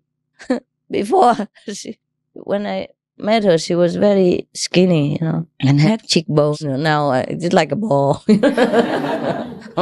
hanging everywhere like a Sharpay, you know. Oh, she's very loving, and she's a sensual person. That's why she loves all this food and anything, you know. She loves anything that I eat, beer and. Of course, I don't give her beer every day, but she loves it. She, like to the last drop, and looking for more with her begging eyes, you know, liquid eyes. And then sometimes I can't bear, I have to give more. And sometimes she gets fat also because of the beer. You know, people with beer belly. You can see it on dogs. Non-alcoholic beer, of course. None of other dogs like it, just her. And the small dog person loves TV, television. He's a TV guy, and she's a buck lady, a beer lady. Yeah. And she's so sensual. She loves to be petted and pampered all day long. And if nobody has time to pet her or not enough, she goes out pet herself. You know how? She goes under any bush with leaves, and she goes. Yeah. She lets herself with carrots under the bush like this. Yeah. Long time. Sometimes half an hour. Really, if you don't believe, I tell somebody videotape and you look at it. Anywhere she can pet herself. If any bush hang around, lower like this, that's it. That's her friend. She go and run her head, you know, her nose, her face right under the bush. You know, let the leaves carrots in her face. And she go back very slow, you know. She go back and forth under the bush, you know, very slow. Very gentle. And then she turn around, go back. And turn around, go back. My God, slow motion. She enjoys it so much. So independent. Yeah. I bet that dog person can survive outside. Eat bugs, pet yourself, what else? I guess she had been neglected or something, so she had to take care of herself, so she developed all these skills. Other dogs, people don't do anything like that. Okay, she's the one to chase the bugs, you know, and loves to pet herself. And the black Rottweiler chases shadows. We have a flashlight, which catch on the floor. That's it. You are his friend. He'll come and bring toys to exchange for playtime, you know. Every time if I sit down, he brings some toys, you know, and wagging his tail, give it to you, so that you give him some shadow in return. Yeah. Sometimes I don't have a flashlight all the time. When there's sun or some light, you know, I put my hand like this, and then he chases it. He can do it all day. He's never tired. So he's strong, masculine, you know. They're all like that, lazy, you know. And the other one, the Australian Shepherd, the blue eyes. You can never pet him enough. Yeah. Time is all you need with him. And food. He eats anything at all. And they love cheese, pizza, of course, spaghettis. All the fattening food. But we don't give them every day like that. Of course, we cook for them, eh? And now and again, we give some dog food. But not just dry dog food like that. We still cook soup or something, or beans on toast, like beans on toast and cheese mixed with it. Otherwise, they don't eat the dry food. Sorry, we don't know what that is. If you give them dry dog food, put it there. They all hang around. lay there in front of the bowl and look at us. What do you think we are?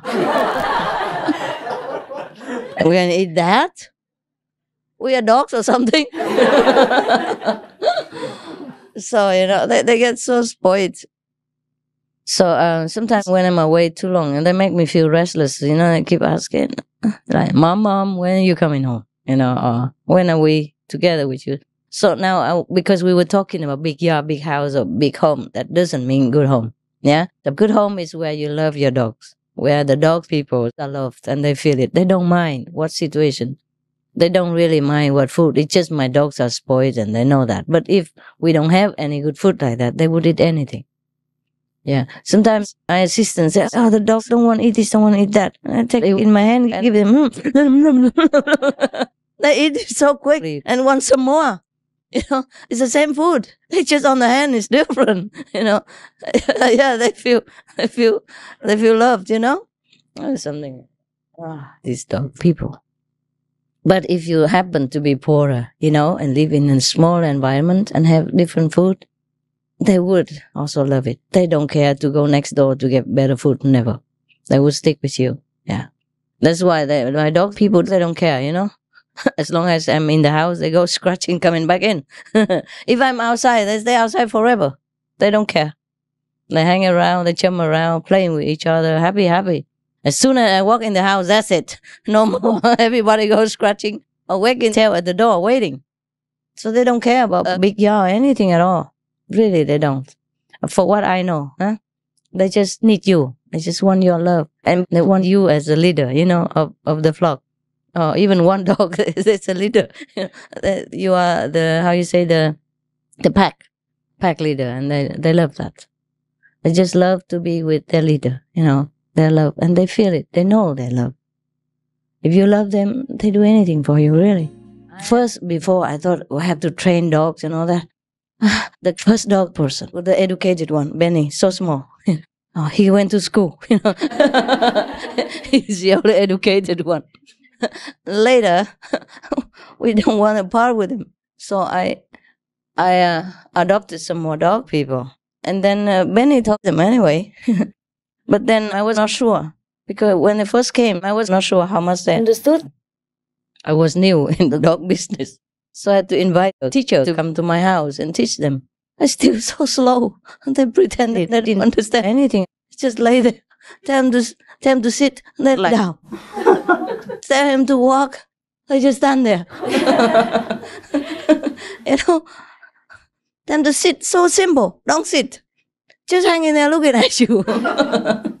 Looking at the teacher. A challenge, And sometimes it feels so hard and harsh on them. So I said, never mind, forget it. I don't need them to be good or drop dead or roll over, play cowboy, nothing. I don't care.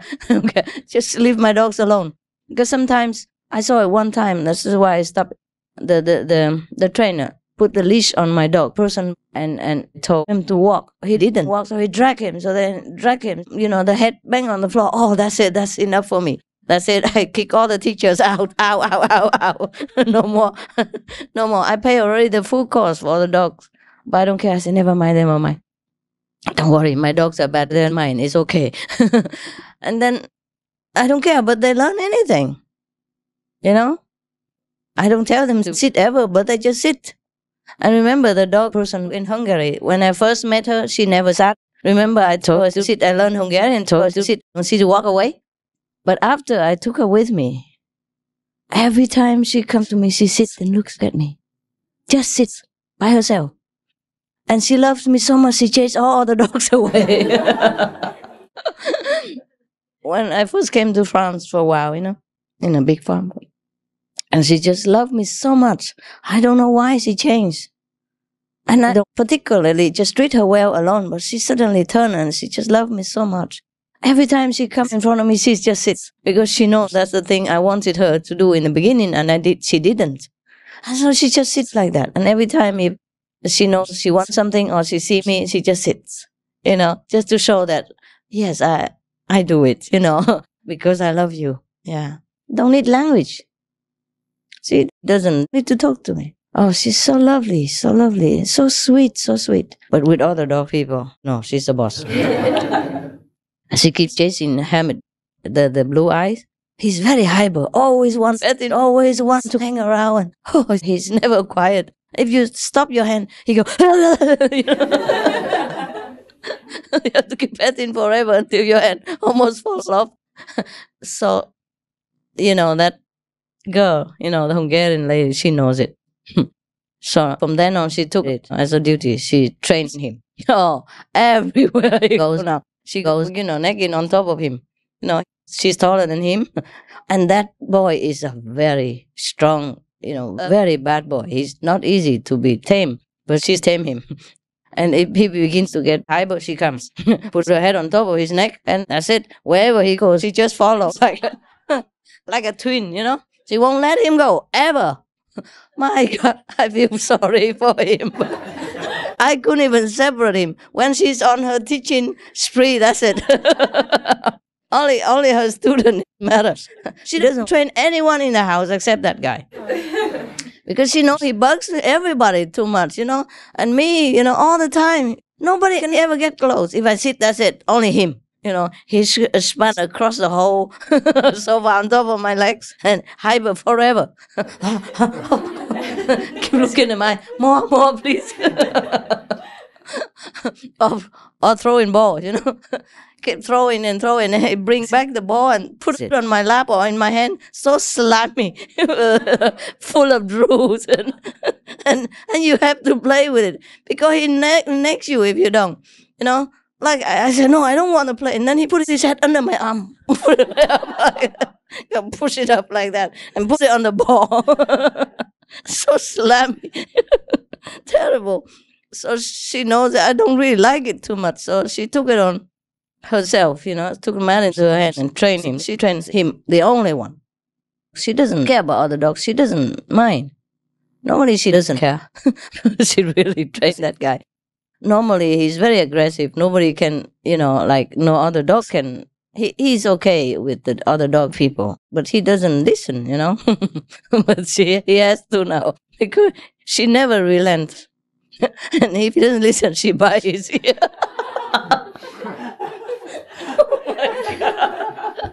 She never bites anyone else. Not dog, not animal, none. Never even bother anybody. All she loves is just to sleep next to me. That's it. She doesn't care about anything else. But she bites his ear, and since then he listened. My God. I say, my God, what has become of you, Hamid? You really lost everything. He's so scared of her that now if he sees her coming around, even if he's next to me, he run away to a corner, And she makes sure he stays there. If she doesn't put her neck on top of his, she just stands next to him. And wherever he goes, she just, like that. Like a twin, Don't let him go anywhere. Yeah, and after a while, he comes out, then she goes. And because one time, she had some problem, something that she needs to wear this thing. Even with that, the big bell on her neck, she goes and chases him and puts that on top of his head. She goes, sometimes the bell, goes right into his head and she pushes him around like this. The bell, they put it around here like a bell. And then she just next to his head and then just gets stuck in there and go away. Oh my God, oh my dogs. I don't know. I don't know any of your dog people are like that. Yeah. But my dog people, they're so funny. And the poodle, huh? The $10,000 poodle. Many $1,000 poodle. Whenever he's on my lap, that's it, he's dead. You can't even move him.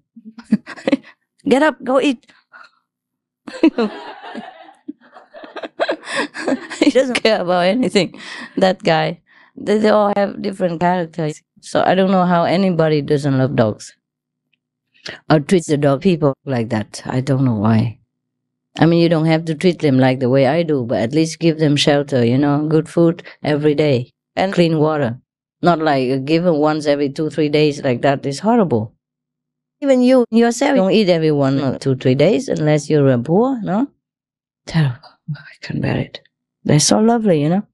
What I mean is, if you love them, they listen to you. You don't even need to train them so much. Yeah? If you stare the dog backwards. What, love? Yeah. Still, oh God. That's the closest thing to giving unconditional love. Yeah. They are. Okay. Talking about them, I meet them. You have dog? People. Some of you? Yeah? No? They don't have? If you want, just go and adopt them, okay? If you don't, then it's okay. Yeah.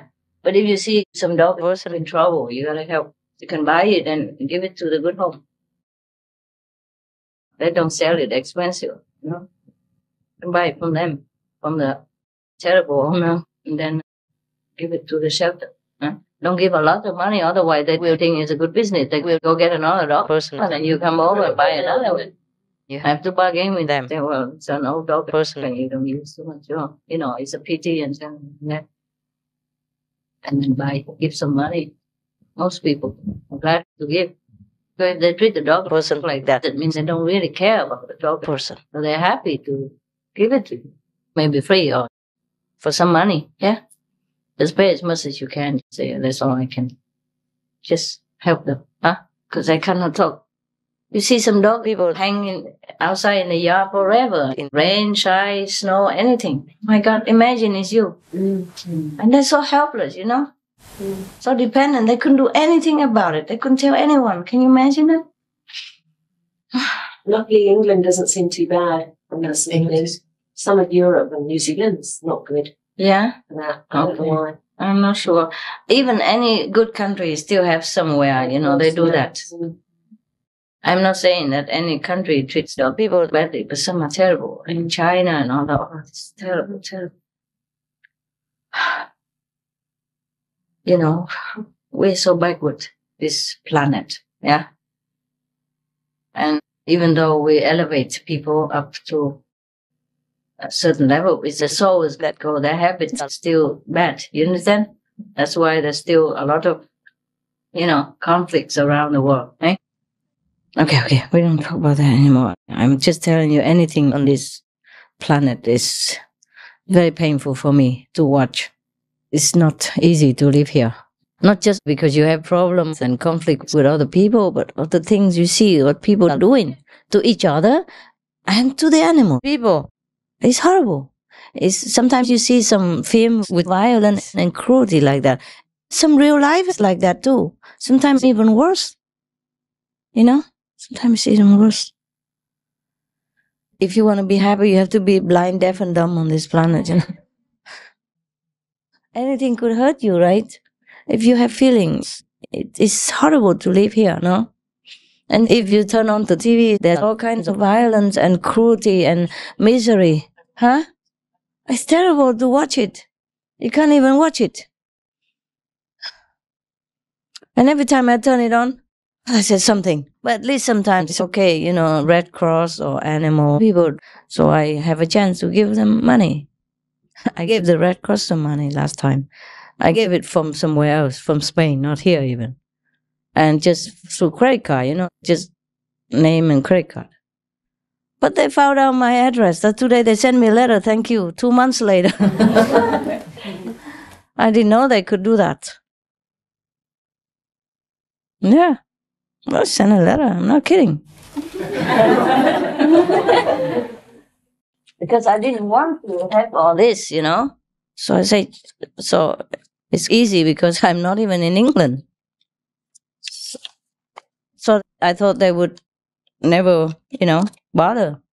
But here, send a letter. Yeah, thank you so much for your kind gift of £10,000. That was for the English Red Cross. Yeah. Because yesterday I sent £5,000 for the dog people. Not dog people, but animal people. The one SP.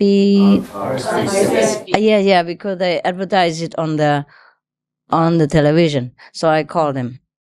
For me, it's quicker. I didn't want address and form and all that. So I said, oh, you have to give an address.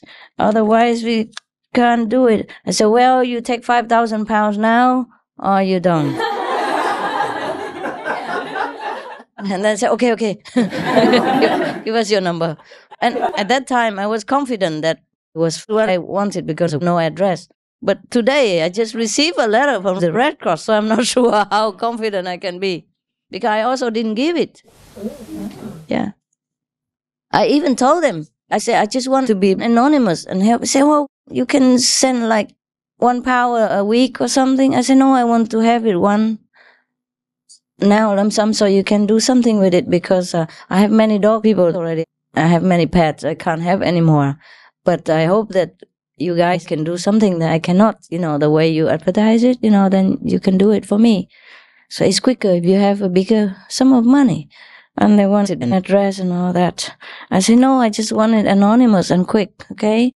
The main point is you have animal people, not for me to get anything. No thank you letter, nothing.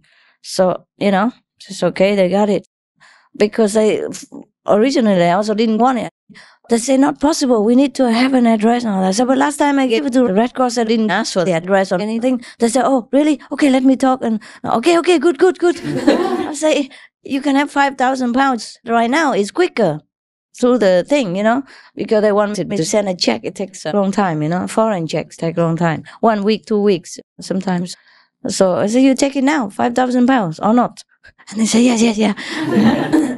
And I thought that would be anonymous one time only, instead of £1 a month. If you send 5,000, it's for 5 years. But now that I got this letter, I'm not sure. But it doesn't matter. It's okay. They just say thank you. No big deal. Yeah? I still want some more money. £1 a month or £2 a month, something like that. That we could do. It's no big deal. I did that before even, So it's not really that safe, is it? Nowadays, Nowadays, it's not private anymore. My God, all my anonymity. Because most of the time I don't give with an address, Just write a check, and tell him. It depends on how much. Yeah. Or sometimes wire money, But that involves more work and address and everything. It depends. Write a check, wire, or just credit card. Yeah. Yeah. I can't believe they found out my address 2 months later. Thank you. But thank you letter. Yes. And at one time in another country, I sent some chocolates to the children. I also didn't leave my name or anything. But it was from the hotel, So the hotel called them. Call the chocolate company. I packed, for the children. And then I sent it I went and paid cash. So there was no name, nothing. But somehow they found out my address. The Red Cross in another country. And they sent me also a thank you letter. Yeah. My God, nowadays I can't hide. I can run, I can't hide. Whoa, I'm telling you. My God, nowadays I can't hide. I can run, I can't hide. Whoa, I'm telling you. And one time in Canada, did I tell you this? Okay, I did help some also. I didn't have money. I didn't have a bank in Canada. And many of my credit cards had run out. Only one left. And I couldn't buy with a check because, I'm not Canadian and they don't trust you. And I wanted to go to the bank and with the credit card and get some money cash. In other countries, I could do that. In the Cayman Islands, one time I did that. But in Canada, they don't let you. Maybe now it's changed. I don't know. So I couldn't have cash. I couldn't have a check. I have to go to the shop and buy things, and give them to children and all that. And I just get without a name. They even ask my name. I say no name. Yeah.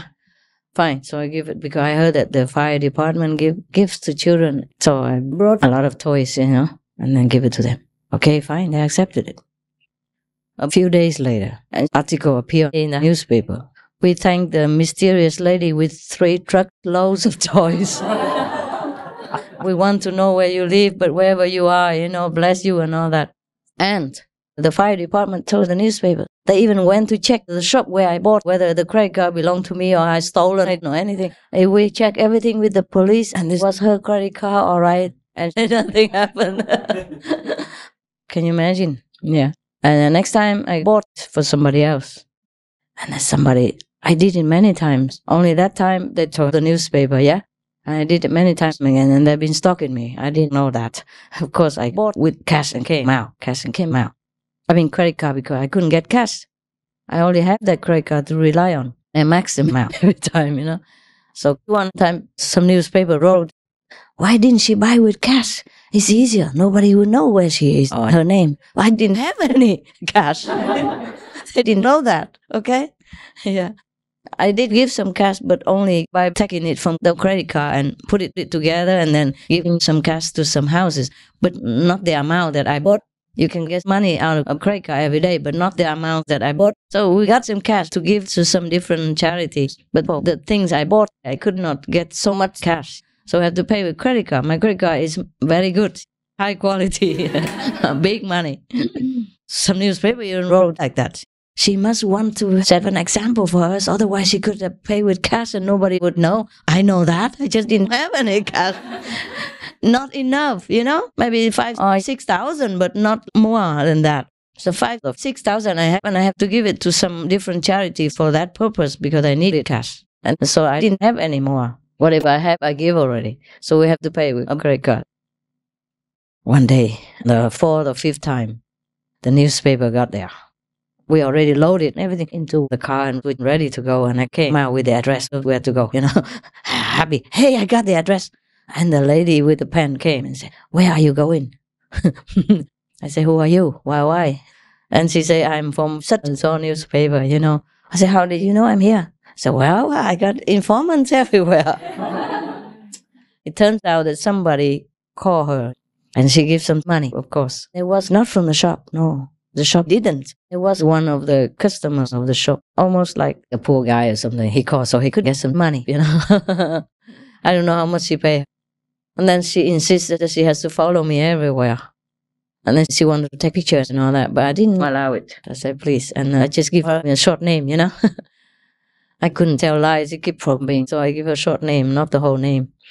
And then it appeared on the newspaper with my back, you know. They did respect, not the front picture, but the back, okay? Nobody would recognize me. So I thought. Next day, I bought things again for other people. And the man in the shop recognized me. "Ah, you are the lady yesterday in that shop." I said, "How you know?" "See, I look at your back." At that time, I put my hair up like this, you know? Yeah, that time. I look at my back, recognize. Oh my God. The man in the shop. So is it good also? He'd give me a lot of discounts, give extra clothes and extra socks for the people. Yeah, I didn't ask for that, but because he recognized me. So, okay. That's the story. Why did I say a thing like this? Huh? Why? Oh, yeah, it's true. Nowadays, it's terrible, huh? It can't be so much anonymous anymore. They were nice, at least they're all nice things. He didn't try to embarrass or discredit me in any way. But I was so caught by surprise, I didn't know what to say. I said, "I don't know what to say." He said, "Why do you do this?" I said, "I don't know. I don't even think about it. I just do it." Sometimes it caught me by surprise. I was so embarrassed, you know. I couldn't say anything. And I thought I'd go undercover, you know. And the cover, it turned out, was too thin. The cover was transparent. Many other things people discovered, but I don't think it's necessary to tell you. Yeah. Oh, okay, that's another thing, you know. People see the aura. Some see it 1 meter long, some see 4 meter radius from here to there. 4 meters, 6 meters, 10 meters. It depends on how big his eye is. And some see only 1 meter, half a meter, and some one color, some two colors, some the whole range of colors. So it's difficult. That I cannot hide. That I cannot hide. Because some people do have these eyes, they can see it. They're not like Kuan Yin practitioners or anything. Shame on you, some of you don't see anything. But these people, sometimes their heart is so good, you know? Although they eat meat and all that and drink some wine occasionally, their heart is so pure. They just live the way society lives. And they don't know any better. But they're so good. They work with their hands, you know. They earn their honest money, take care of their family, are loving and kind and just so simple. So they have this gift. You understand me? It's like a meditation. Their work is like meditation, a simple form of meditation for them. They concentrate on that and they just do that every day. So it's like a routine, it's like a meditation. Understand? And they do everything their best to take care of their family and sometimes help their neighbors or help with disasters or the Red Cross, whatever, with their pure heart and hard-earned money. See? So they're so pure that they have this gift. Sometimes you do some job like routine, it's like meditation, yeah? Yeah. And some people do get that. So it's difficult to hide, huh? Yeah. I had to leave many countries because I discovered that. It's not only that, but once I discover this, they begin to wonder who this woman is and they check. Do you understand me? Yeah. And sometimes all the different garbage, some things that tip on me also come out. Of course, a little compared to all the good things we do, but still not very good things, and I'm not in a position to explain anything. And so I just let it be, and sometimes I don't want to be in that country anymore or that area anymore because of this, because, because I can't hide anymore. I just feel uncomfortable, I just want to be anonymous and, act silly like everybody else. It's easier, And once they know who you are, that's it, you gotta work. You can play children's games anymore with them, And they begin to respect you, and it's a different attitude altogether, and it's not natural anymore. It doesn't feel good. Yeah? Then start questions and all that. Some good questions, some bad questions, because of some bad news sometimes it's all over. Yeah? And sometimes they don't know what to believe, because sometimes whatever is printed on the newspaper is true, They even printed on the newspaper that I have an American daughter who committed suicide. Yeah, I read it. It's on a newspaper in Los Angeles a long time ago. Yeah, an American daughter. And that I sold a pair of socks for $800. My socks. Something like that. That's why one time I told you in America is a land of immense possibility. Anything is possible, remember? Yeah, because I just read that newspaper. And they even say that Clinton is a son of Bob Doyle, remember? Yeah. They say that's why Bob Doyle didn't go out and contest against Clinton at that time. Yeah, and they even say that there's a proof. Like Bob Doyle was in one of the hospitals, and then Clinton's mother was a nurse at that time at night. That is their proof. I'm telling you. What do? You go out and write article against them.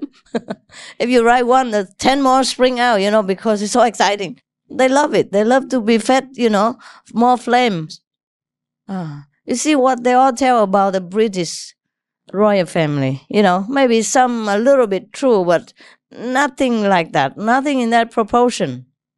Sometimes they mess up people's life, honor, family, happiness, everything. I don't know how.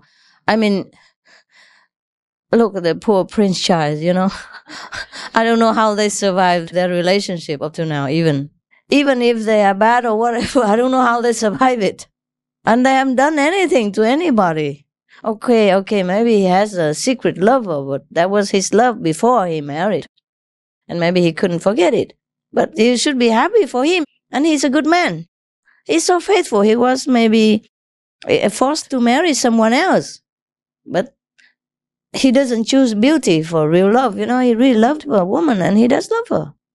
So people should feel, good for him and should wish him good.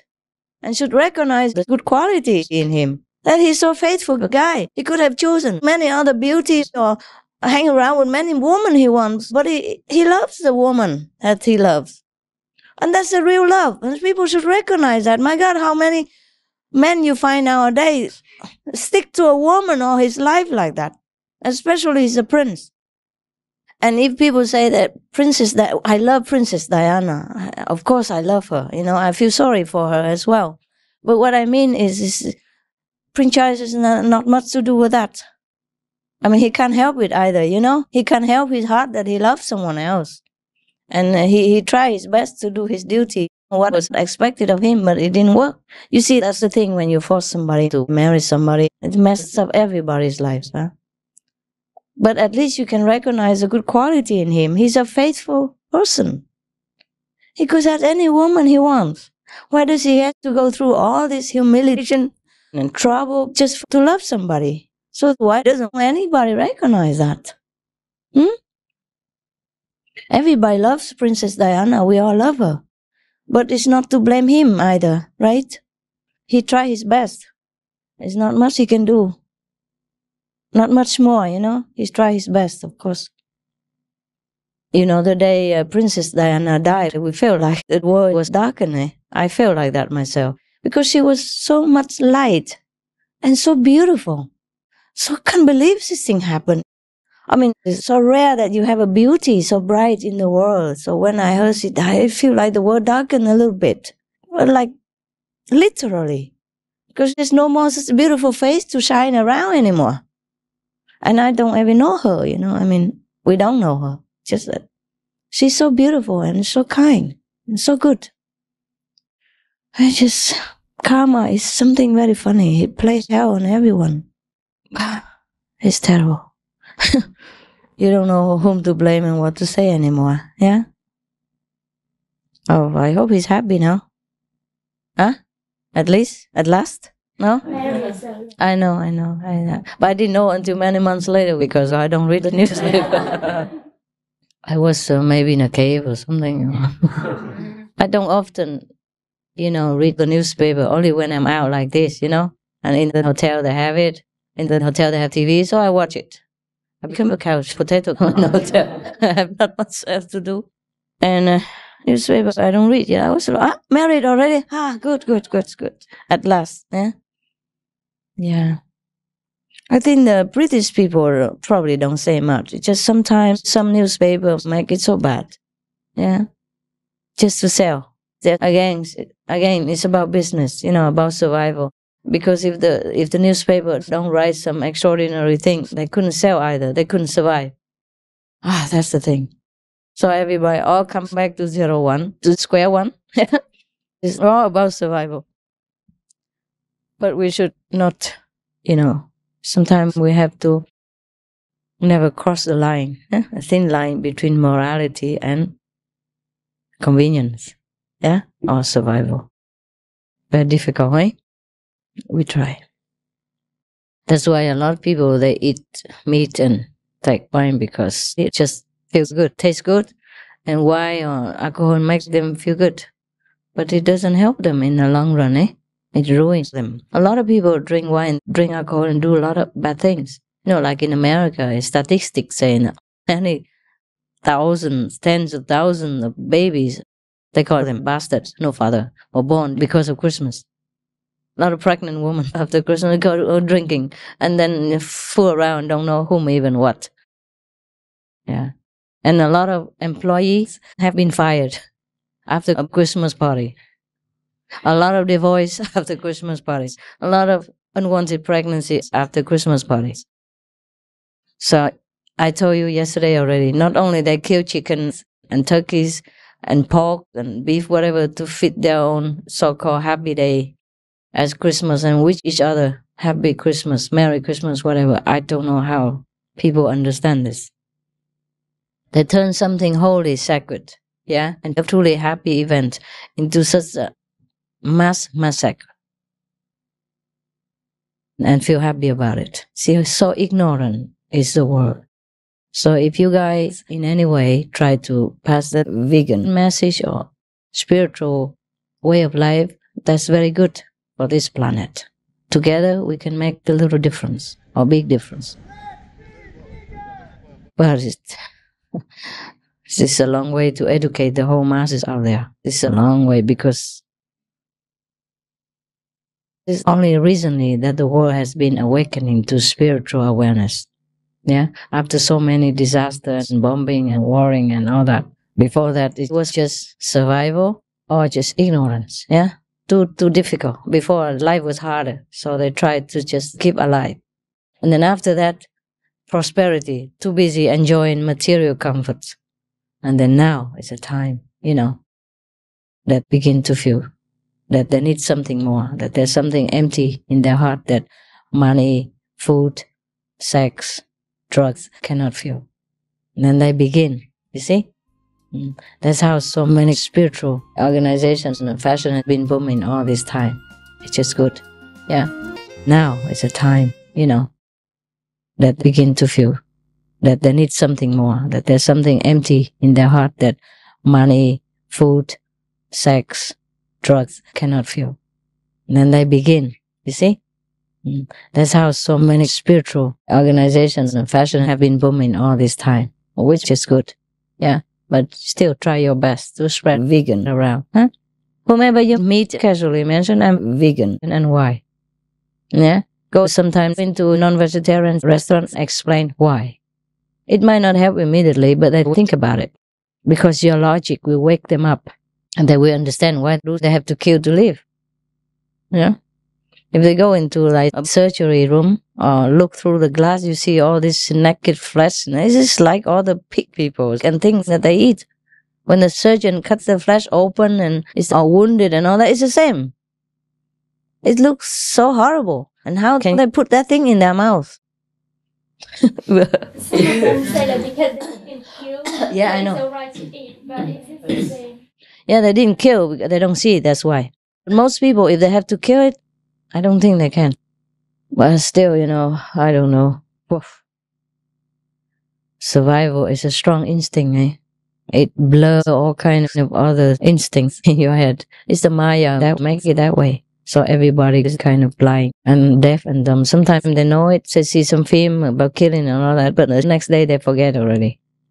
And it's so convenient and easy, A piece of beef looks like a piece of cake in the shop. It doesn't look anything like it has a head or has eyes or has a living, has life or has any movements. You understand? It's just one piece like that.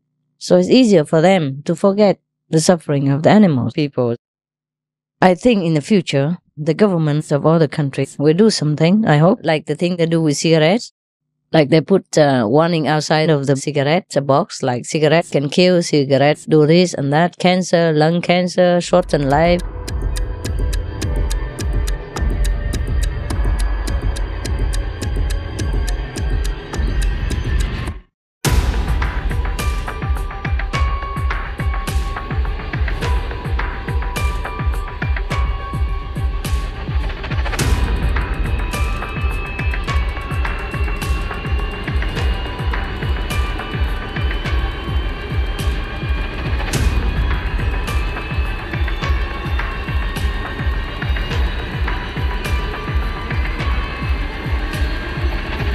Decrease sexual appetite for the function or whatever.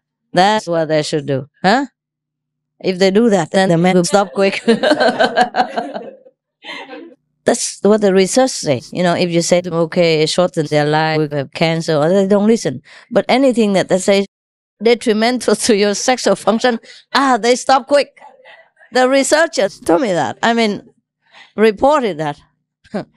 Okay, so I should say outside, if you don't meditate 2.5 hours.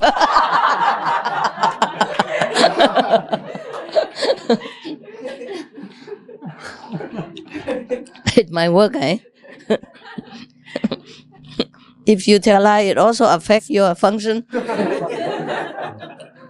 Okay, so maybe in the future, I think the governments, I suggest, the leader or organizations or the government should warn people, or not warning, but at least compulsory, like put a dead cow person inside a shop, the whole cow, or the whole picture with the butchering activity of it, or let it run on the film is even better.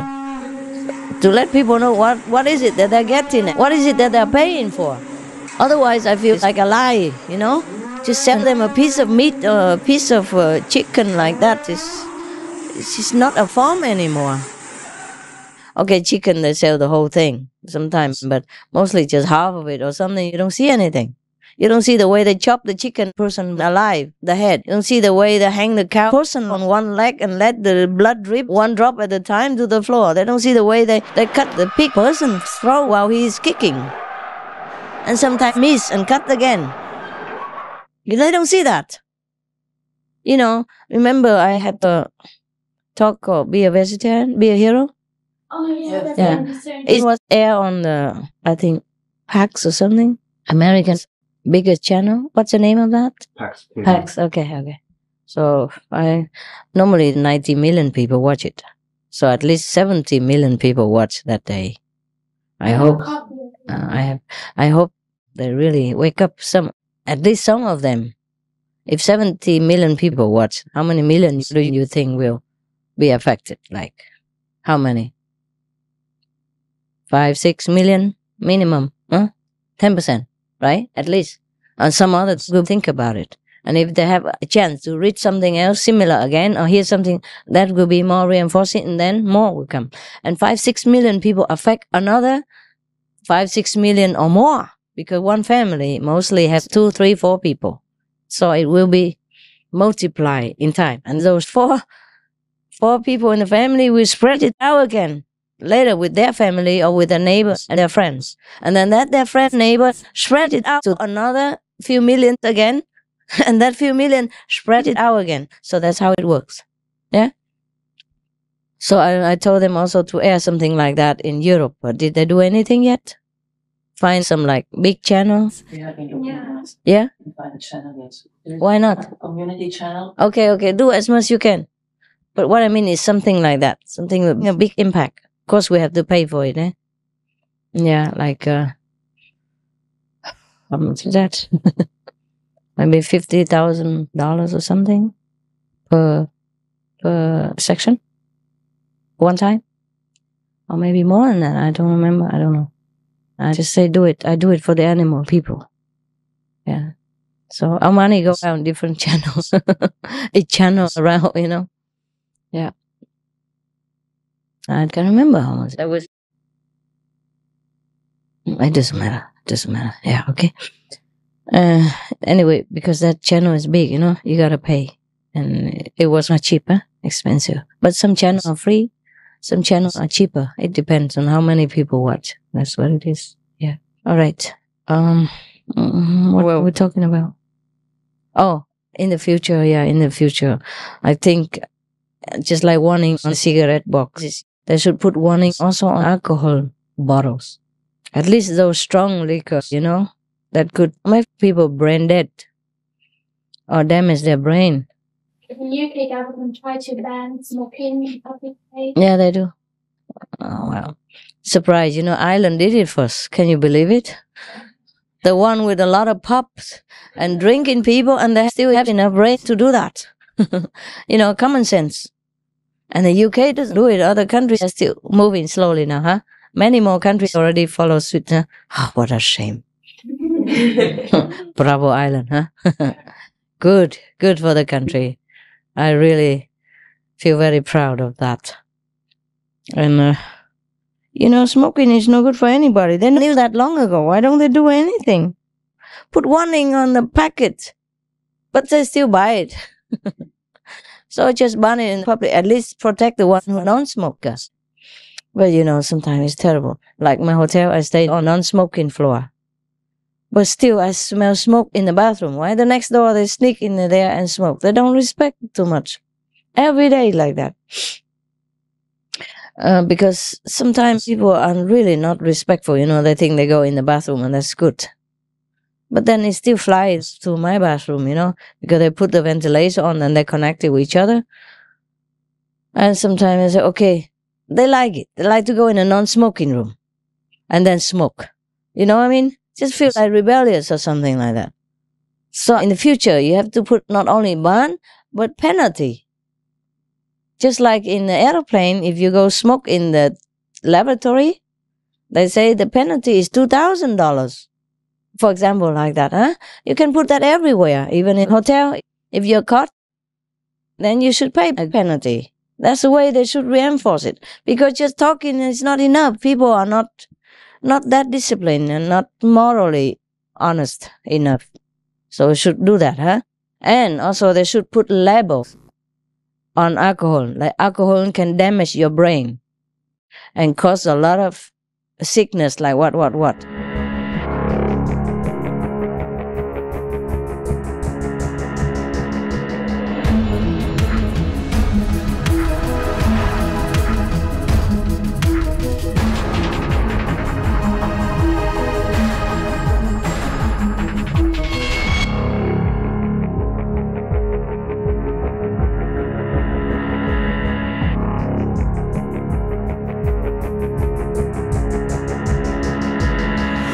or at least alcohol kills. It does kill.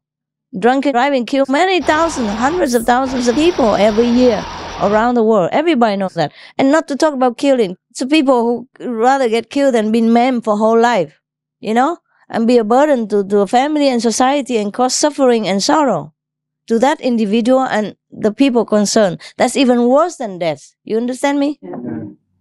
Of course, we don't want anybody to die like that. But wouldn't it be worse if you already lost your arms, your legs, and lost your brain and have to lie there because you can't die, you can't live? A burden on society. A lot of taxpayer money, right? And it causes a lot of sorrow. And that is worse than death. If your family dies, maybe 1 year, 2 years, 5 years, you will recover. But if you have to nurse a person like this, day in, day out, can you imagine how much psychological strain it puts on those family members? Huh? Isn't that worse than death? Tell me. Yeah. Because if somebody in your family dies, of course you feel terrible, but at least he's at peace. Yeah? And life goes on. And you know what to do with your family, your children, or maybe you restart your life again after a few years when you recover. But the person, vegetable or half dead like that, you can't nurse him. It's just terrible. Every day like that. And then the children have a father or mother and just like have none. Worse than have none. And they go to school and everybody asks them and he feels bad, he feels embarrassed, he feels sad. A psychological damage to him as well, to the kid who has a father who lay in the hospital or in the house like a vegetable like that. Kids that don't know how to explain. And other kids who make fun of him. Or make fun of his father. All that kind of thing. Can you imagine all these things? It's not just about dying. Huh? We don't support death by drunken driving. But I still think it's, in many situations, it's still better than that situation. You understand? Its effect is immense. It's not just one person. Not just a victim. Yes, family and friends. Oh, terrible, terrible. Can you imagine? Talking about that only, we feel bad already, not to talk about if you are the one who has to suffer that. Yeah? I mean, your family or yourself. So I think the government haven't done the best that they could. Label every dangerous thing, at least for the kids to read it also. Now they ban kids don't drink alcohol. But the kids don't understand why. Yeah?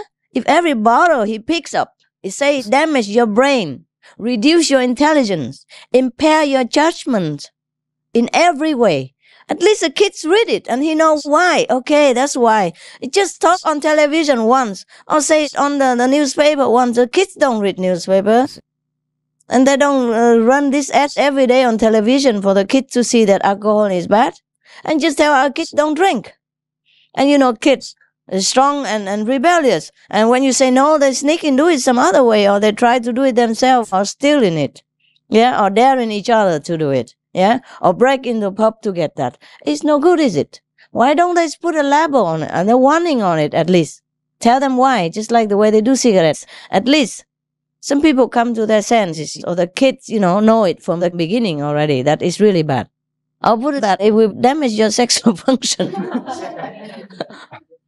Yeah, it's true also. If your brain damaged, isn't everything else damaged too? And if that's the most important thing to human life, why not use that?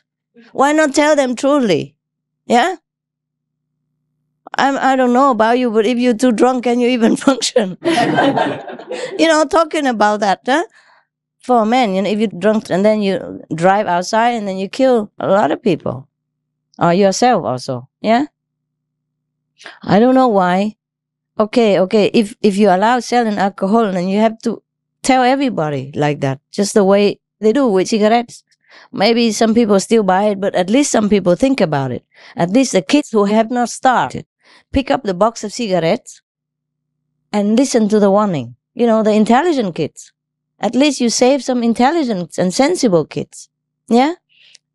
At least he knows what he's getting. Huh? That he tries, but it's still imprinted in his mind. No, this is bad for you, this is bad for you. And then he will stop. Yeah? Maybe he tries one or twice only, and then he knows it's no good. And then he sees. But no, nothing. No warning for the kids. Just say, don't drink it. I think the government didn't read 100% because they're worried about economic, because cigarette is one of the, But they did try. They put the warning on it. Why don't they do it with alcohol? Also economic again. Oh, they can have tax in many other ways, my God.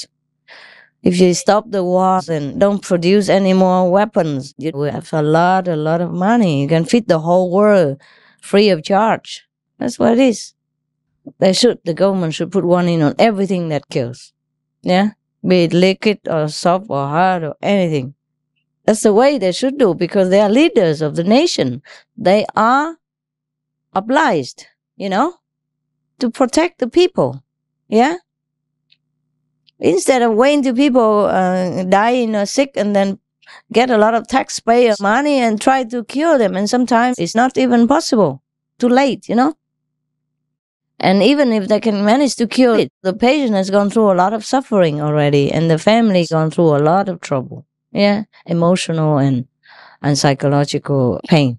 So I don't know what all the leaders of the world are doing. And we are trying so hard to help everybody, and they push on us many obstacles and problems. And checking on us here and there and laboring around. We're not doing anything wrong. Everybody knows that. Huh? But just, if you want to know about me, just watch my TV or watch a video and see what we're doing. It's so simple. I can't believe it. I can't believe what they're doing nowadays. Sit around, drink champagne, alcohol, and then tell the kids, don't drink it. It's bad for you. The kids look up to the adults, for example. And if the world leaders do it, why not they do it? If their fathers do it, then why not they do it? You understand me? Don't tell me what to do. You are doing it. You see what I mean? What's the difference? Huh? How will you listen? How, if you are a kid, how will you listen to a father coming home zig, zag, and smell so foul and then slamming at the door or bang his head on the wall because he couldn't walk anymore? How would you listen to a father like that? How would you listen? I mean, how would you respect such a person? Huh? How would you rely on him to protect you? Understand? He couldn't even protect himself. Huh? Even the kids see the bad effect on the father, but the father keeps doing it. And one day he's fed up, he does it too, Just to rebel, to show that, okay, you did it, I do it. Many kids don't do that, okay? Some don't, but the bad example is always a bad example. An example is always more than, they say 1 ounce of example is more than tons of worthless talk. See, so I don't know what are the world leaders doing? What are they busy with? The root problem. They should take care, right? Ban cigarettes, okay, better already, but put also penalty if the people break it. It's just like breaking the law. If somebody stabs somebody in the back, they put him in jail, at least for a while. If somebody smokes into your nose, causes you slow cancer, sickness, you should also be in jail. Or pay a penalty so that he stops it. This is a different killing. Different molestation, different harm, That's really physical. It's like stabbing somebody. It's just different, just slow pain. Invisible, yeah? Understand me?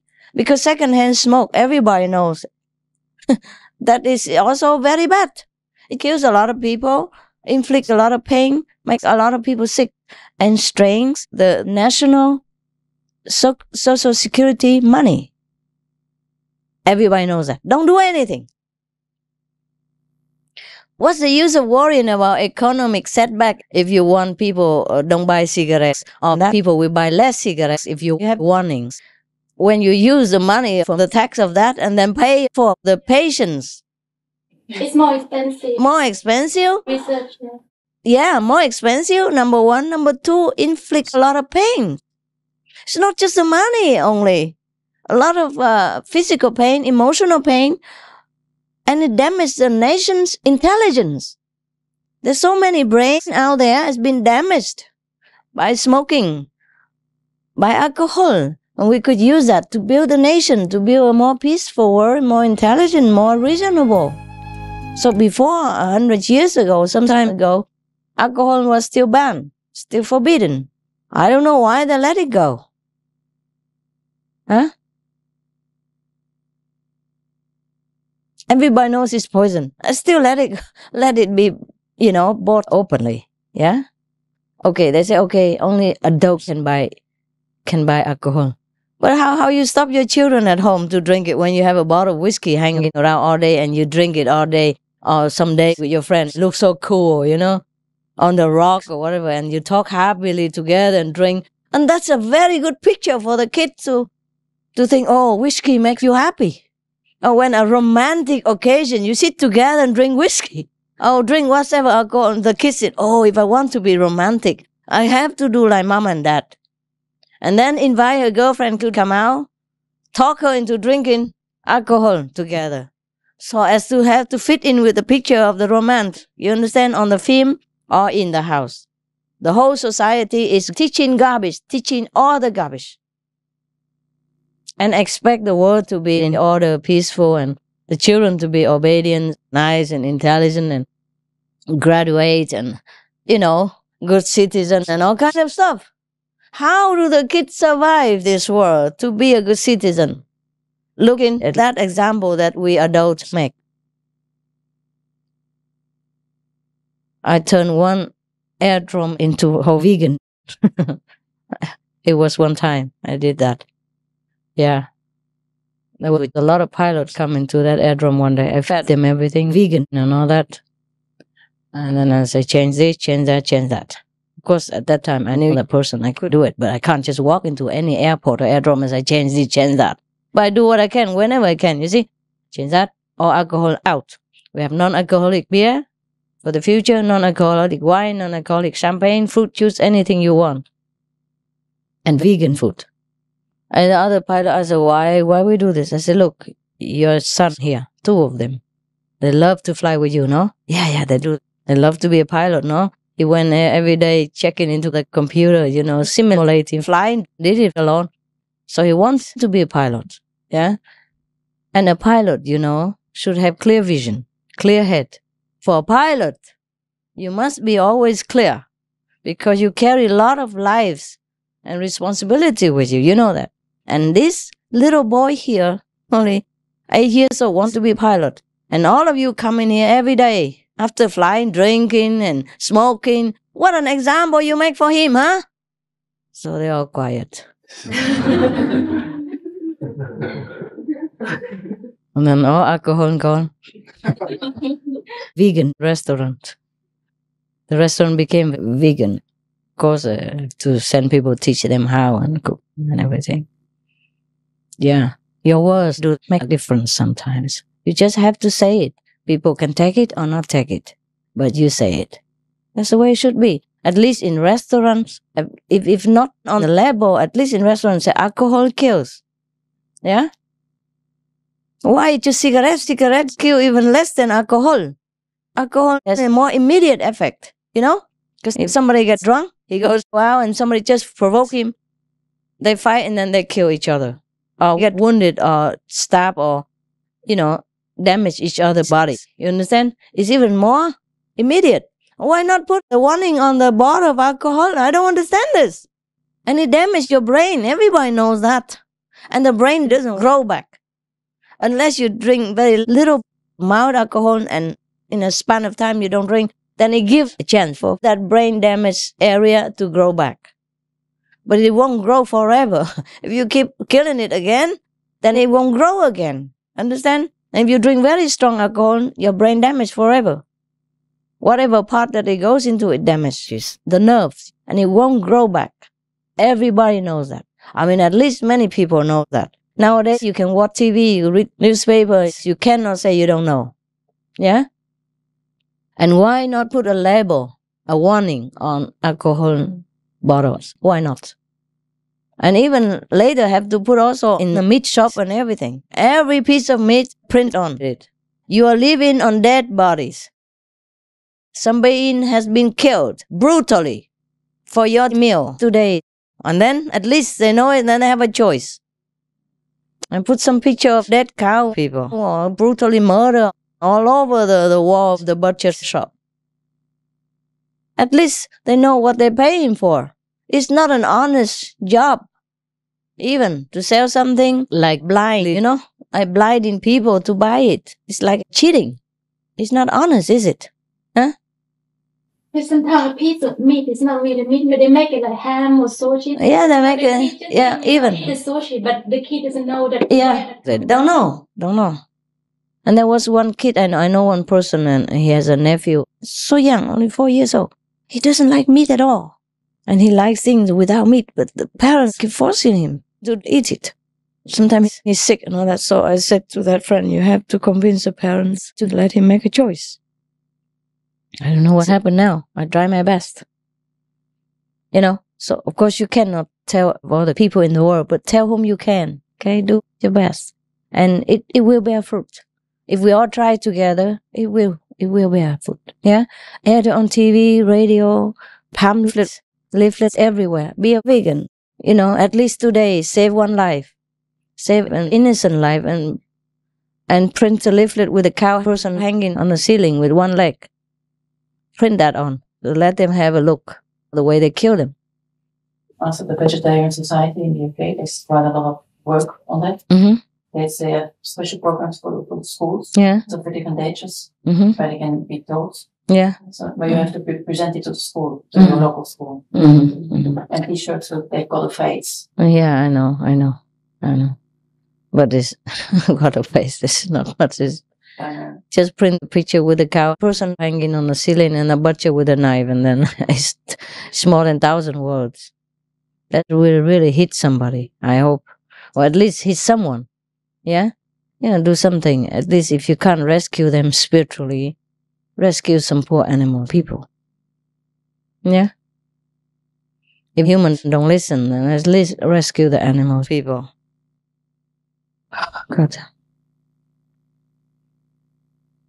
Yeah, maybe we have to suggest this Vegetarian Society to do that, or we can write a letter to the Prime Minister, write a letter to whoever decides that, like the tobacco department where they control the cigarette and all that. We write to them, or write to the wine control or whatever, tell them that.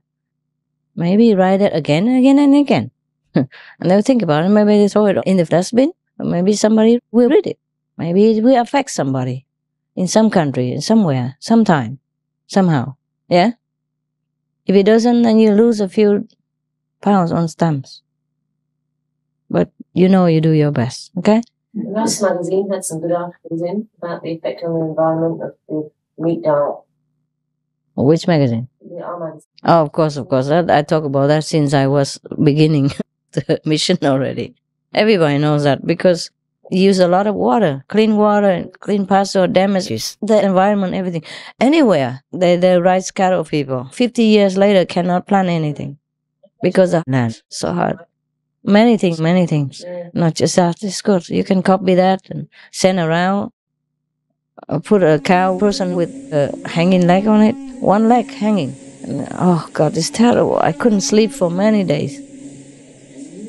Anything can hurt me like that, really. Okay, so I don't know how the government keep a blindfold on their own conscience, and everybody just keep doing that.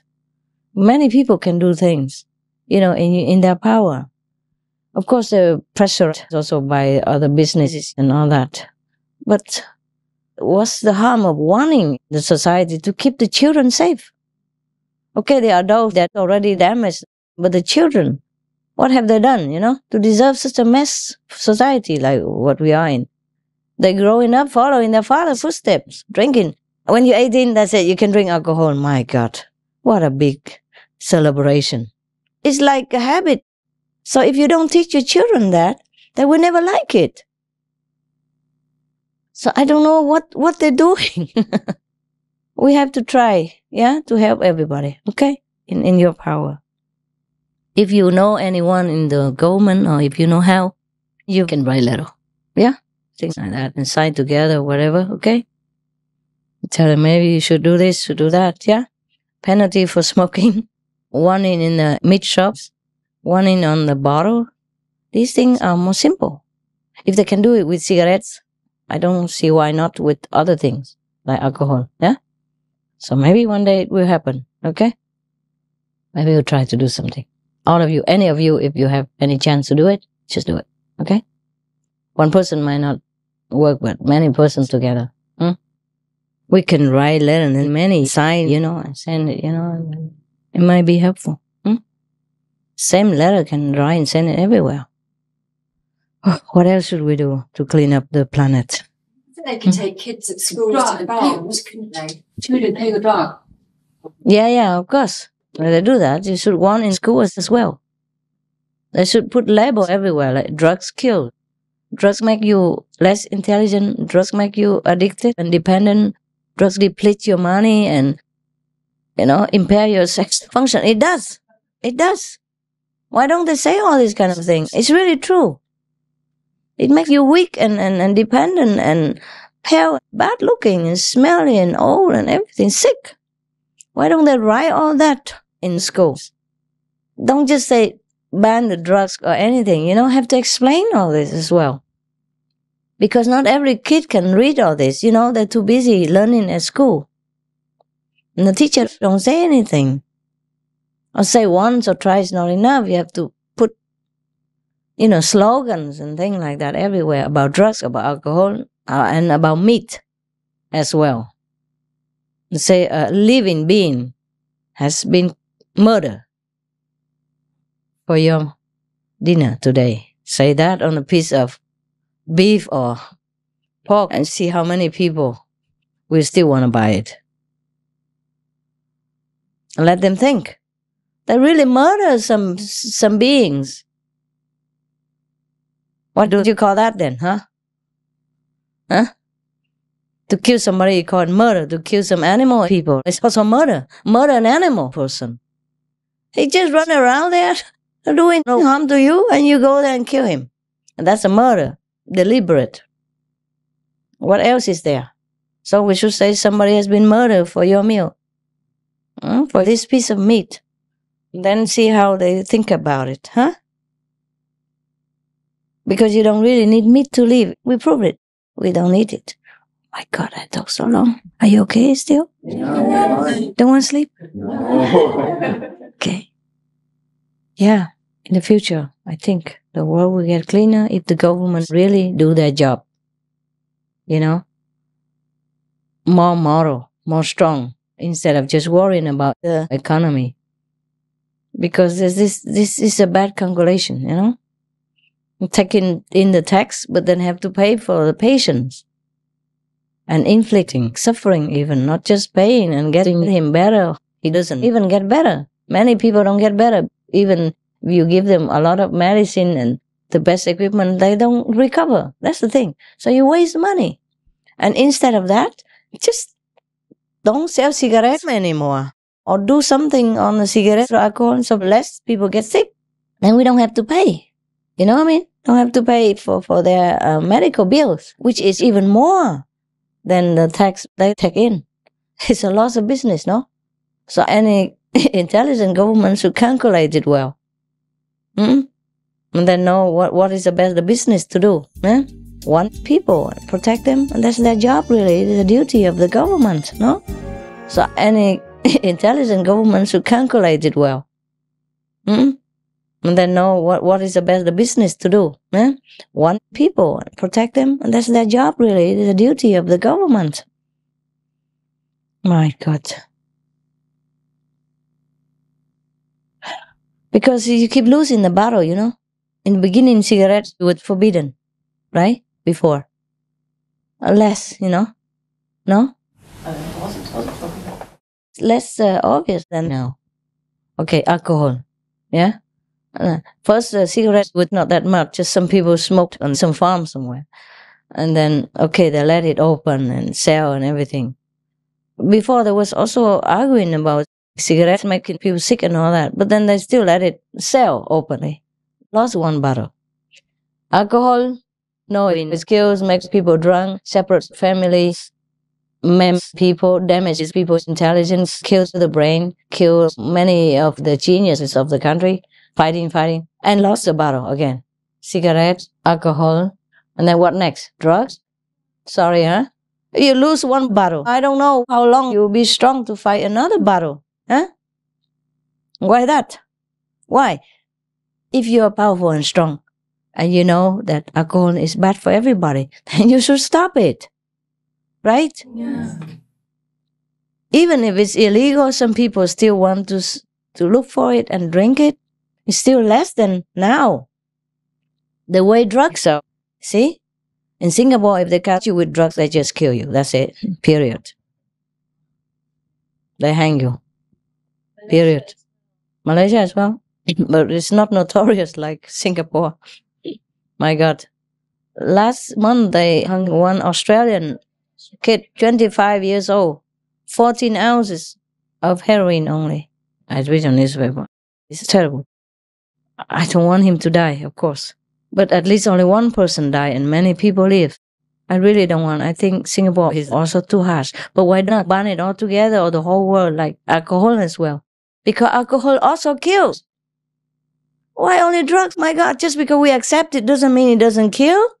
My God, how many people are killed every day because of alcohol? And separate family as well.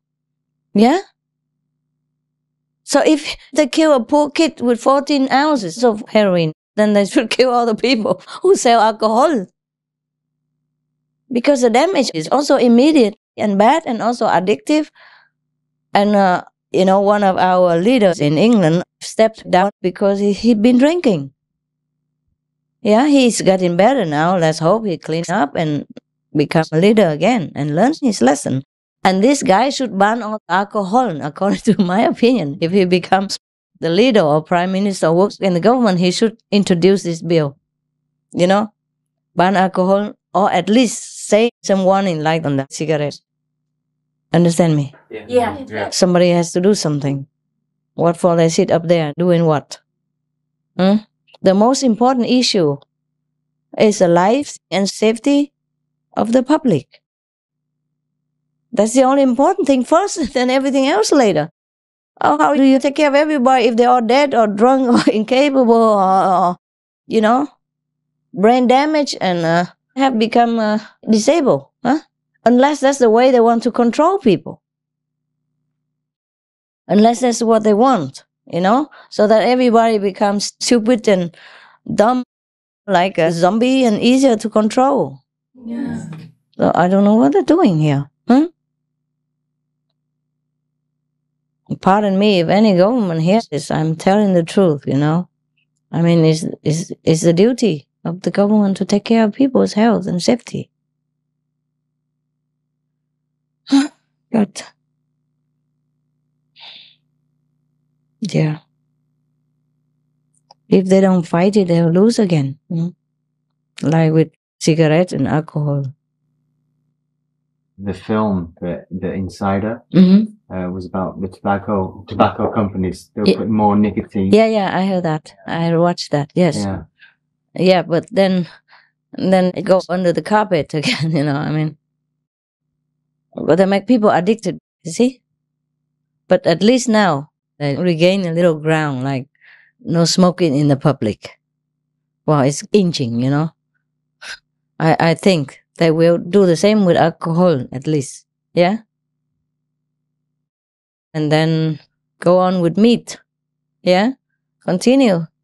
Because meat also causes a lot of sickness among people. Everybody knows that by now as well. Yeah? And look at all the disasters about mad cow and then now bird flu, and they still don't learn anything. All these poor animals people have to sacrifice and get sick to warn you, and you still don't care. How would God help anyone? Tell me. This is a very difficult planet. And God comes here, he would struggle to be alive, run around protecting himself. If he could even stay alive in this world, not to talk about doing anything. You see that? The whole world is like that. Yeah?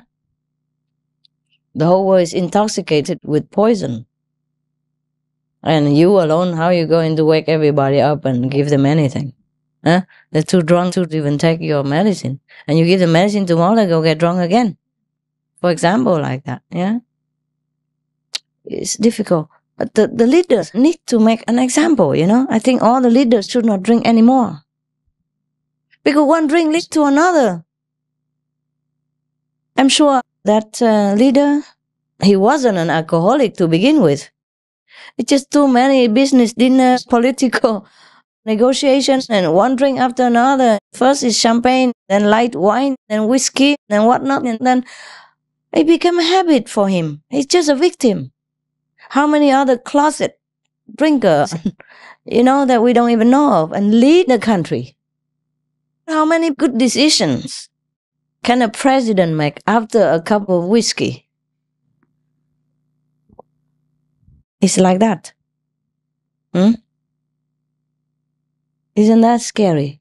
Yeah. So I think for New Year, all the world leaders should swear to abstain from alcohol. Drug use, of course not. We kill them if he does. And those cigarettes as well. So that he can stay healthy, strong, and clear-minded to lead the nation.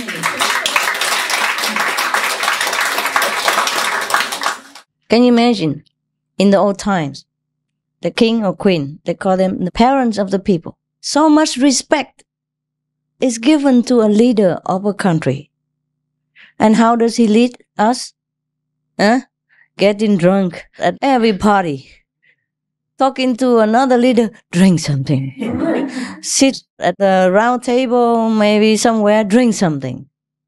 Negotiate with another country, let's drink something before we talk. So what kind of signature does he give after some alcoholic beverage? Tell me. Probably sign anything and later regret it. And then try a different way to snatch it back, the contract that he signed. And then it becomes war. Yeah? What you agree yesterday over a bottle of champagne, today you say, what did I say? Why did I agree to him? My God, it cannot be possible. I must have been out of my mind. Of course he was out of his mind. If he had any mind anymore left at that time. I don't know how the world's people don't see this. So in the future, I think the leaders of the world should be worth it, Not drinking, not getting drunk, not even cigarettes. Yeah? Not doing anything that is harmful to anyone else. Not even eat meat. Should be vegan, abstain from all this is harmful. To be worthy as the parents of the people, of his people, of her people. Don't you think so? Yes. They don't have to be a monk. Don't have to abstain from family, pleasure or anything like that. But at least no drinking. Keep your mind clear so you can make good decisions. People look up to you. Yeah? They respect you. Mr. President this, Mr. President that. Your Majesty here, Her Majesty there. Understand me? People have to kneel down on the floor. I don't even make you kneel to me. And some people have to kneel in front of some king or queen or whatever. You're so respected. Like a god. And what kind of god do you make of yourself? You can't afford to drink. If you're a leader of a nation, you have millions of people under your protective wing. You should sacrifice, even if you think drinking alcohol is good for you or you feel good about it, you should sacrifice that. Because, to be honest, nobody needs drinking to be happy. We're not drinking, we're happy. Yeah? And if you're depressed, take vitamin B12. Take multivitamins. Multivitamins and more B12, something make you happy. Go to meditation, talk to initiate about your problem, then you're happy. We sustain each other, we help each other. We talk, about each other's problems, we help. And then you're happy. Go to group meditation every weekend. Instead of going to the pub, getting drunk, making a fool of yourself, and smoky atmosphere, and getting a headache, you come here and meditate, clean yourself, clean your lungs, clean your body, clean your soul, everything. Good, good, good. You stay healthy, young, happy, and beautiful. So many benefits, and save a lot of money. Yeah, save a lot of money on drinking and smoking, not to talk about spiritual benefits yet, Save money on doctor's bills. Save money on antidepressant bills. Save money on psychologists, psychiatrists, blah, blah, blah. So many things are good for you to follow my example, my footsteps, my teaching. Good, good, good. And I don't even forbid you anything. Yeah, you can wear nice jewelry. I even design them for you. Nice clothes when we have, party or something. Yeah, we just don't always need it. Yeah, we don't need it. We could do it if we want to, but If we don't have to, we don't need to. We're comfortable like this, huh? We're beautiful inside out. We don't even need to wear clothes to look good. But if we want to, I don't forbid you anything. I don't make you an ascetic, Just vegan because of compassion, yeah? The more you're beautiful inside, the more you're beautiful outside, in any way, yeah? And your taste is better in clothing and everything, in every way. So the leaders of the world should follow our example. If they want to be really efficient, respected, yeah, and worth their position and the respect of the people, I think would be better if they clean up their life, yeah? No drinking, no smoking, and no meat eating. No fooling around. Okay, sometimes, okay, forgivable. If, sometimes it's karmic pattern, fine. Because sometimes you can meet many lovers in one lifetime. Why? Because they all come back. And it gives you a strong pull, and sometimes it's difficult. But we try to abstain from that. So less complication, yeah? Less heartache, that's all. But at least the things they could stop. It doesn't harm them, and they could do it. Yeah? And stop alcohol, stop cigarettes, stop meat. Nobody died of vegetarian diet. A lot of people die from the non-vegetarian diet, right? Yeah. All kinds of things. Heart attack, liver malfunction, sexual problems, marriage problem, all because of that, all because of alcohol and meat diet. A lot of hospitals are built. The more meat you eat, the more alcohol, the more hospitals. I read an article, I'm not sure if it is here in England, but some hospital, they don't accept like smoking. Yeah, that's cool. That's cool. But they go out in the toilet and do it. Okay, that's good already. At least somebody else doesn't have to suffer for his own stupidity. Huh? Why do we have to suffer for somebody else's habit and unnecessary craving? He shouldn't have started it. So if nobody started it, nobody will get a habit. You understand? Just a habit. Smoking, drinking, it's the same. And become addictive. Not just habit, but they put things to make people addicted. Like nicotine, more. And alcohol, more volume. And alcohol does make you addicted. Everybody knows that. Why you have to be dependent on something like that? Something that is not even good for you. I'm telling you. That's the problem with the world, because we should have more good leaders. Yeah, more good world leaders. Yeah. But if some people like vegetarian, good like that, and meditate and all that, and they will ban them from politics because spiritual and political don't mix. You cannot, and if you go out and want to be something, you want to change the world and be politics, the whole other majority of the non-spiritual, non-vegetarians would just swallow you up. There was one man who wanted to be a president. He was vegetarian in America. He got nowhere. One of the candidates was vegetarian. He got nowhere. Like that. I don't know. People prefer war instead. That's what. And war only breeds more wars. That's the thing. It's not only, okay, you have war and then you kill it and then it's finished. Not just like that. Not always. Yeah. Maybe now, but later it breeds war again. That's why you have revenge all the time. And more war, more terrorists. And then more terrorists, more war. Just the devil's circle. You understand me? They cannot face you today to shoot you in the face. They shoot you tomorrow from your back. Or in a lonely corner somewhere. Or when you're not prepared. Or revenge on innocent people just to hurt you. You know what I mean? They cannot shoot you in your face. They shoot somebody else, which has nothing to do with it. Just to hurt you. And sometimes the emotional pain is worse than death of the physical pain of the war. You understand me? Like if somebody doesn't kill you, but they kill your child. Just to make you suffer all your life. Feel guilty, feel bad, feel powerless. This is what they do. See that? It's nothing helpful, is it? Huh? Only peace, love, and kindness will help. War doesn't help anything. What's wrong with you, brother? You sleepy? Wanna go sleep? No. You? A bit? And go to dark corner and go sleep. Yeah. In the room there, I have a rest. If you want, if you want to sit there and sleep, it's also fine. It's about you, it's not about me. I'm not angry or anything. I'm not angry or anything. Just sorry if you're too tired. Go have a rest. Because here it's difficult to sleep with the brightness, yeah, and people laughing all the time, wakes you up from your dream. Yeah. Maybe it's not sleeping, it's just the energy, make you feel a little bit relaxed. Too relaxed. I'm relaxing. Yeah, it's fine. It's fine. Anything else we should talk about? Want to tell me something? Anything? No? Okay. Men, you are heroes. You don't know that. Yeah. My sister living in Chicago. Yes. She's doing a small vegan restaurant.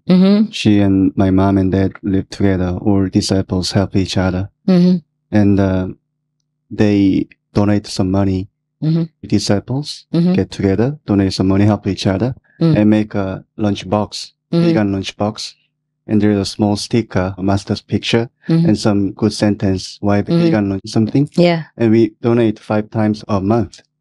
To whom? To the homeless people. Ah, okay. And then once a month they go and serve the food themselves. And in America, actually, lower income people, they really difficult to eat the fresh vegetable. They usually eat meat and junk food. Funny. And then so many people happy with the fresh vegetarian food. Yeah. And then the disciples also feel very happy. And they make regular work instead of meditate whole day, every day. They also meditate, but they go out and action, doing something for outside people. Nice, so good. So that's cool. That's maybe cool. Yeah. The pamphlet must say also why vegan. State the facts, quick, short, simple. Yeah, it's okay too. We have so many plans, but everything comes slowly. Even dog people's house comes slowly. Some technical design, has to change or something like that. And we're trying to make a vegan booth in every airport we can. So you all can join if you want to do that. Yeah. Instead of in the market, you can do it in the airport. Simple vegan food, fries, simple noodle, fried rice or whatever, or soup. You can eat quick, simple. Yeah. Simple, quick vegan food. Yeah. I don't know how far they have gone already, but I told them long ago, when we start doing that. Because a lot of people go through airports. Even if they don't eat vegetarian, maybe they want to eat that day. And then they will think about it. Yeah. And I want that every vegan meal should have a leaflet. It's simple, not an expensive leaflet or anything. Just give it to them and say the reason why vegan. Yeah. Simple, quick, short. That's what you do. Yeah. Then people not only eat, but they realize what they're doing. Saving the planet. Being a hero. I think an airport is a place where, regardless if you're a vegetarian or not, it's you will eat anything because you tend to be hungry there. Yeah. And they'll, I think, find out otherwise that actually vegetarian is tasty. And yes. And then they like it. Yeah, then they like it. Yes. And they would never. Even vegan spring rolls are exotic and everybody loves them. And so easy, prepare all day and then just leave it there, fry quick or fry a little bit and over there fry the whole thing. Yeah, very easy. You can even deep freeze it and then take it out, fry quick, already half fried and then deep freeze and then fry. It's very simple. Or soup or anything tasty. Or fried noodle, things like that. It's because I discovered that many airports, because I traveled a lot before, I just realized that they really don't have any vegetarian in the airports. You have little choice, but just not much, Okay, you have a pizza vegetarian, 1 out of 5. And that's all you have, spaghetti with tomato sauce. And sometimes it's not even true because they cook with animal people meat and sometimes you can find a piece of meat in it. Shrimp or something. And it makes you vomit sometimes. They say vegetarian, fine, but they cook and then they forget and some piece of shrimp or chicken person drop into your salad and sometimes I vomit on the spot. Just to smell it and to see it. I feel the suffering of the animal person. It's horrible. So we're doing that, I don't know how far they have gone. I haven't checked up with them long time. But they already gave me some recipe. I said, no, try again. These are not too good. And of course, you have to go through bureaucracy to get it, you know. It might not be that quick, but we're doing it. We will. One by one. Wherever, whichever airport is available, we do it. And come to the next, maybe next and next and next. Yeah, keep trying. Airports are more international and more people, and they need it more. Because vegetarian people, at least they go through airports and have nothing much to eat. Yeah? We can make vegan, pack away, we can make ready to eat, or anything, but it has to have protein and vegetables in it. So it's like a complete meal in one.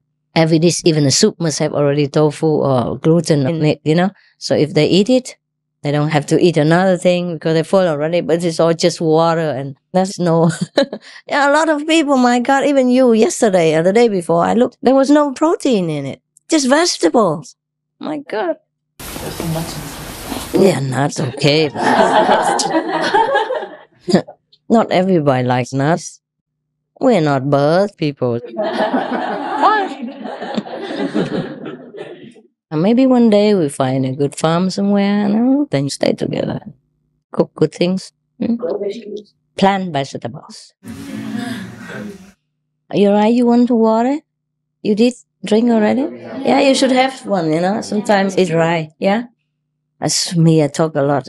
My saliva, I don't produce enough, so. Wow. Today, we talked about all the mundane stuff.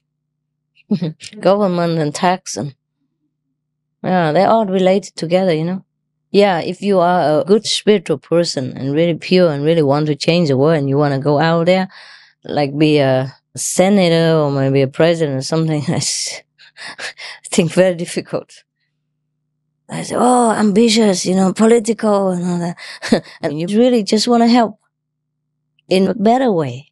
Understand me? It's not that easy, is it? Huh? In the old times. Like the old times. For example, in China, the kings were spiritual persons, spiritual masters. Like King Yao Shun, they were masters. And they took care of the people, just like their own children. And the people at that time, they didn't even need to lock the door. They didn't pay taxes to the king. They didn't need to do anything for the king at all. That's the way it should be. Because nowadays, if we have some leader, then we have to pay taxes to keep them. It's fine. It's okay because they need to survive also. They need to live because they don't do anything else. So it's okay. Yeah. But they should have a more clear head, more concern for their own health and their own strength before they can lead other people. Huh? One country like Saudi Arabia, I think it's a very good example because that country, the king, banned the smoking and alcohol. I think also probably because the religion. Yeah. The Muslim country. Is so rich, it's like the richest country in the world. Yeah. And they don't have to pay taxes. Yeah. Many Arabian countries are like that. I don't know much about Arabian countries, but in some Muslim country and Arabian country, I know that they not allow alcohol at all, and there cannot be anything worse. Cannot be bad at all. It's just that some Muslim people are extremists, you know, fanatics, and they really make a bad name for the Muslim people. But it's only small percentage, you know. The rest of the Muslim people, they are good. They help each other, you know. Like I told you one time I went to Malaysia to lecture, and I saw the government build houses there for free for the people. Malaysia, the Muslim government. That's a good, very tolerant country. You could also go there and lecture, but you have to say no Muslims. Say only for non-Muslims. But some of them sneak in and listen also, of course. But what I mean is, at least they tell you, okay, you can go, but you don't preach to our people because they worry. Yeah, because their society is non-drinking, non-smoking, non-drugging. And maybe you come in and you preach something else and you're tolerant. Because many groups don't go there to teach good things. So they can't just trust anybody. They let you preach what you want, but to non-Muslim. And that's okay also. I understand that. They don't forbid you in Malaysia. And houses from the government, free for the poor people. And I heard that in Malaysia, if you borrow money and you can't return it, then okay, forget it. Yeah. They don't sue you. But don't go over there and do that. I'm blacking my name in our groups. You know already, huh? We don't take what doesn't belong to us. So in a way, we are very Muslim. And the Muslims should also feel good about us. We are good. No alcohol, no smoking, no drugs, and no stealing, just like the Muslim people. In Arab, in Muslim country, if you steal and they caught you, they cut your hand off. No buts about it. That's why there's less crime. I don't say that there are no extremes. There's some extreme cases, like when a husband treats the wife not good, but that's everywhere. Every country has some bad apples somewhere, you know? Just like some Muslim people, they do some terrorist attacks and make the whole Muslim world feel very bad. But there are millions and millions of Muslim people. It's only a small group that does that. But it's bad. So it's very difficult for people to understand the good that they're doing. And because the world is drinking and smoking, they don't think much of the good things of the Muslim people. Why they don't drink, they don't smoke, maybe they think even, oh, it's so daft, you know. But like that, they don't have accidents so much. They don't have car accidents. They don't kill each other because of drunkenness. They don't do silly things because of being drunk, you know. But bad people, we have everywhere. Of course, it's not just in the Muslim world, eh? They don't eat the pork. They don't eat pork, but they eat other animals. People meat, yes. But at least the fun one killing. Like American, they kill all animals, but the Muslim, at least they don't kill pig. They don't kill pig people. Good luck for the pig people. The reason is that they live in an Arab country a long time ago.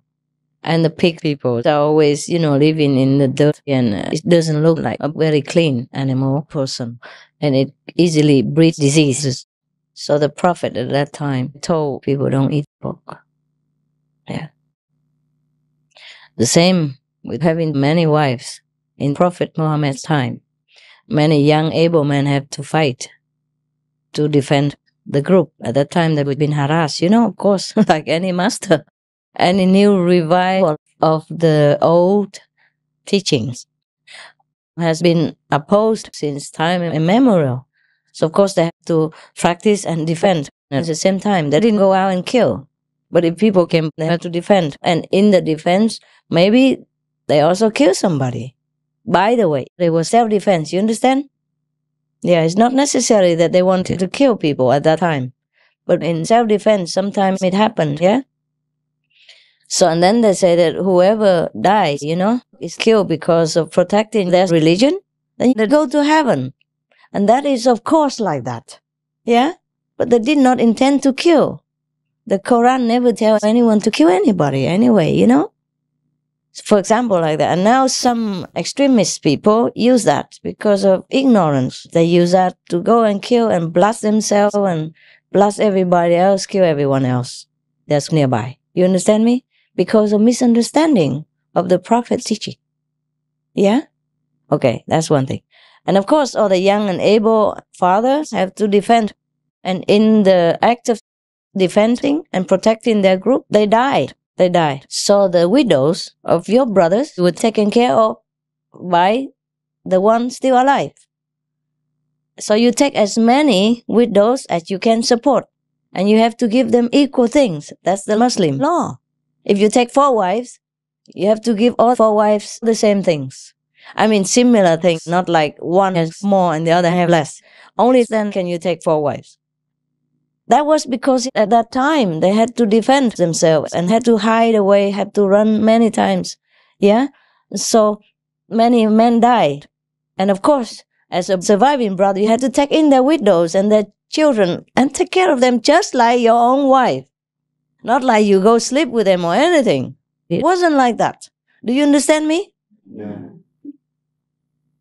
It might be possible with arrangement with each other, brother and sister, if you agree like that. Maybe in some rare cases it might happen. But it's not the case like that, because even the Prophet himself, when he took a second wife, I heard, he had to ask permission from his wife even, and his wife was okay with that. It might not be even a sexual relationship. It might be, but then still have an agreement. So that's why the many wives began. And now the Muslims continue to have wives for no reason. Many wives. Not all Muslims do that, but some take advantage of this teaching just to enjoy. So it's not like the Muslim religion is bad, telling people to have many wives or to kill others so they can go to heaven. It's not that. It's a purely big time misunderstanding. Big time. So it's not like the Muslim religion is bad, telling people to have many wives or to kill others so they can go to heaven. It's not that. It's a purely big time misunderstanding. Big time. You see it now? Yeah. You see what it's like when you don't have a living master to explain things to you. But at least in their society, they don't drink, they don't smoke, and they pray 5 times a day. And the way they pray is just similar to the Guanyin method. You know that if you watch it. And then they became so strong, just like you guys know. You're very strong, in faith. And you do it, nobody can change your faith now. But if after I die, many generations later, your children just watch you just do that and don't have any other essential, real spiritual power, then it becomes just a strongly knitted society. And no alcohol, no smoking, no drinking, praying 5 times a day, whatever that is, and calling yourself Chinhaist. I mean, they call themselves Chinhais, for example, yeah? And it will be that strong, because you brought up your children from now very strong in faith, understand me? And that your children will bring up other children very strong. But then after the master dies and the spiritual lineage is cut off, then it will remain just a good tradition. Well, luckily, we don't have to kill to survive. So that will be out of our whatever leftover doctrine later. Yeah? That's definitely a no. Okay, you understand me? Because we live in a more liberal society, somehow more protected. And still, it's a different harassment. Of course, I have to run around many times. I don't know how many houses I've been living in. I don't know from how many places I've been running since the last few years. Even in a cave, not safe. So it's just a different kind of thing. Yeah? Different, but less. Yeah? Less. Just psychological pressure. Yeah? I'm happy already that I'm still alive. Yeah. Me too. Well? We're happy too. At least I can run. Really? You're not old enough, strong enough so I can go? Huh? Somebody say I can be free and go now. No? You don't want that? You don't want me to just drop out of this planet? Not yet? No. Not strong enough? No? No. Well, you still have your children to be initiated and all the children. Yeah, it's okay. I can come or I can go. It doesn't matter. But since I'm here, I stay for a while, huh? What's the hurry, Can go anytime. Yeah, when the body stops functioning well, then maybe you got to go.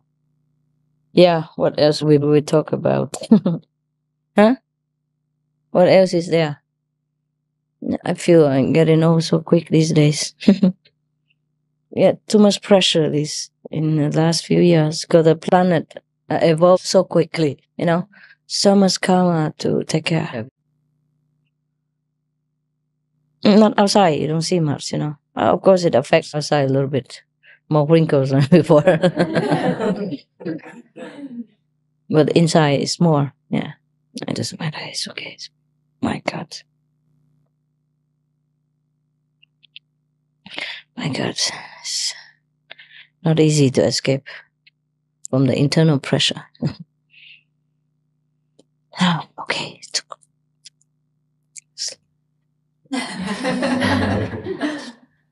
Why do we talk about this? Huh? Change the world. Change the world? Yeah. Yes. Actually, if the people in the world are wiser, yeah, and more sensible, they should pick the world leader with more spiritual awareness, yeah, and more clarity of mind, yeah. And you can only do that by disciplining yourself. Like an old ancient wisdom that says you have to first cultivate yourself. That means you really have to discipline yourself and meditate and have wisdom and all that. Yeah? And without wisdom, how do you rule the world? How do you help anybody? Can't even help yourself. You don't even know where you're going when you die. You don't even know what to do in some situations. then how do you lead anybody or help anyone? Understand me?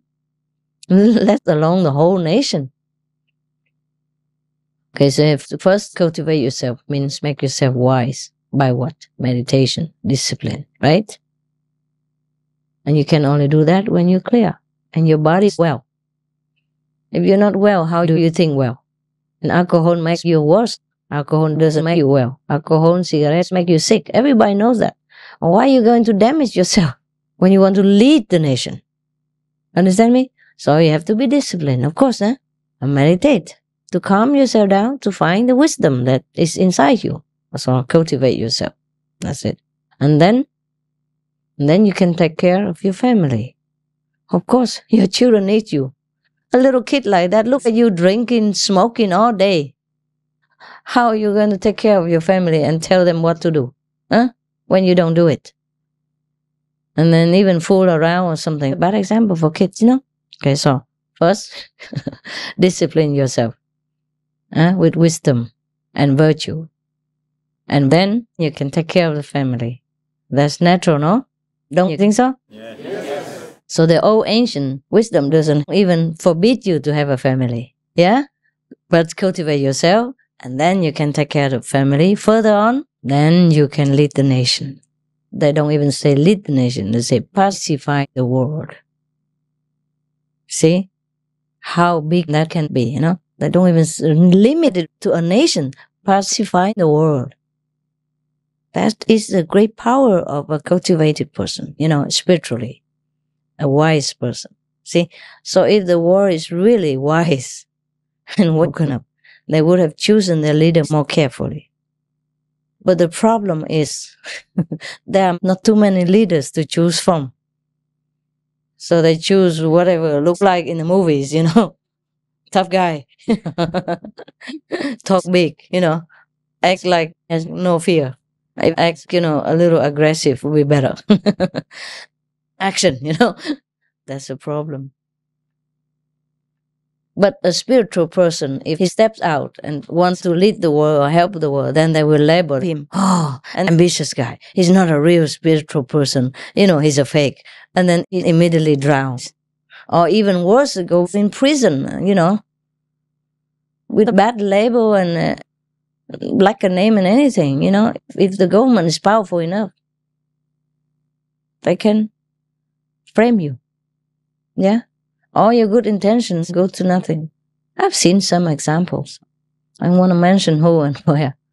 But I can see many innocent people, Once you want to step in the political arena, oh God. Before you even open your mouth, say, I want, already shut up. It's so difficult. Yeah? Understand? Because they want to keep the power, The people who are not really that great want to keep the great power and don't let other people have a chance. Because our world is still not yet clean enough and not wise enough. Okay? And the spiritual people, although very pure and strong and innocent, still have to work under pressure in this world.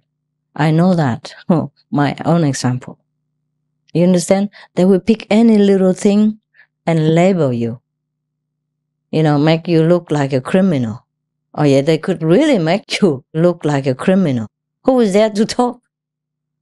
Some innocent people get framed and have all kinds of sentences. The justice system is not always working well. It depends on whom you're dealing with, which police are you with or which church are you with. Yeah, you know it yourself. The newspapers often broadcast, which man is innocent after 25 years, after 60 years. He comes out, thank you very much for freeing me. Thanks for clearing my name. Can I have him please now? Yeah? It's not impossible, yeah? Because of the system. It's not like a lot, but it happens. It's happened so many times in different countries. But some innocent people get a clear name. Some people are declared innocent in the grave. And they only know after. Sometimes they know after, they don't even clear his name. Sometimes they already know he's innocent. He still continues to stay in prison until later, many long years after. I don't know why. Nobody knows why. And it just happens. Understand that? Yeah. So, I don't know. The only protection is God power. Yeah. Only if you can protect yourself in this world to keep it, Because since time immemorial, already, Jesus, Buddha, even Buddha had assassination attempts, for a couple of times that they know of. Other times, maybe they don't even know. You know what I mean? So Jesus, crucified. Many other masters will flayed alive or killed, or harassed, cornered, persecuted. All kinds of things happened. And all they did was just good things to the world. You see? That's it. That's the only crime they did. And then all kinds of negative things will heap on them. Frame, corner, want to kill them, anything. Jesus, before he became famous, he's already been, chased after to be killed. Just because somebody prophesied that a small child is going to rule your kingdom. He didn't mean physically. He didn't mean he would become a king or anything, but they're afraid. The people who were in power, they're afraid to let go. So they went and searched for other children and killed, searched for Jesus and wanted to kill him even when he was still a baby. Can you imagine how dangerous it was? Nowadays, it's a little better, right? It's better, but we still feel pressure, A lot of pressure, everywhere. Maybe not for you, but for me, And the extremists, don't help either, But thank God, it's getting clearer and better, and you can sit here and meditate all day, weekend, and until now, In other countries, in some less free countries, we can't do this. We can't sit here, so many people so late like this and talk. There would be already police all over, and you'd be gone or running for your life a long time already. So you see, nowadays, even in this century, there's more freedom, but not in all the world, you see? So we have still a lot of work to do. For example, in some countries, we could not even put our contact person's names out. In some communist countries, we have many of them. We just can't put it out. You understand me? Can't print it out. And even then, in some part of that country, they still go around searching for us and put people in jail and all that. Sometimes for some days, sometimes weeks, sometimes months, sometimes years even. For doing nothing wrong. And sometimes bring them to jail and force them to eat animal people, meat and all that. I don't know what's good with that to do with the government. Has nothing to do with the government, right?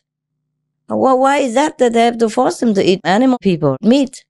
So if you eat meat, I let you out. So some of the disciples just sit there, don't eat. And then in a few weeks, the government fed up or let them out. It happened, It still happens. For doing nothing wrong to the society, I don't understand it. Even any least intelligent country, least intelligent government would know that we are harmless, right? Yes. Our precept is not to harm anybody to begin with. So how can we do anything wrong anywhere? And we eat vegan. How wrong can that be? And we don't harm anybody. We don't steal. We don't tell lies. How bad can it be to any society or for any government? Just tell me. The least intelligent government would understand that we're harmless. You know what I mean? So what's the point here? I don't know. Tell me, Even any least intelligent country, least intelligent government would know that we are harmless.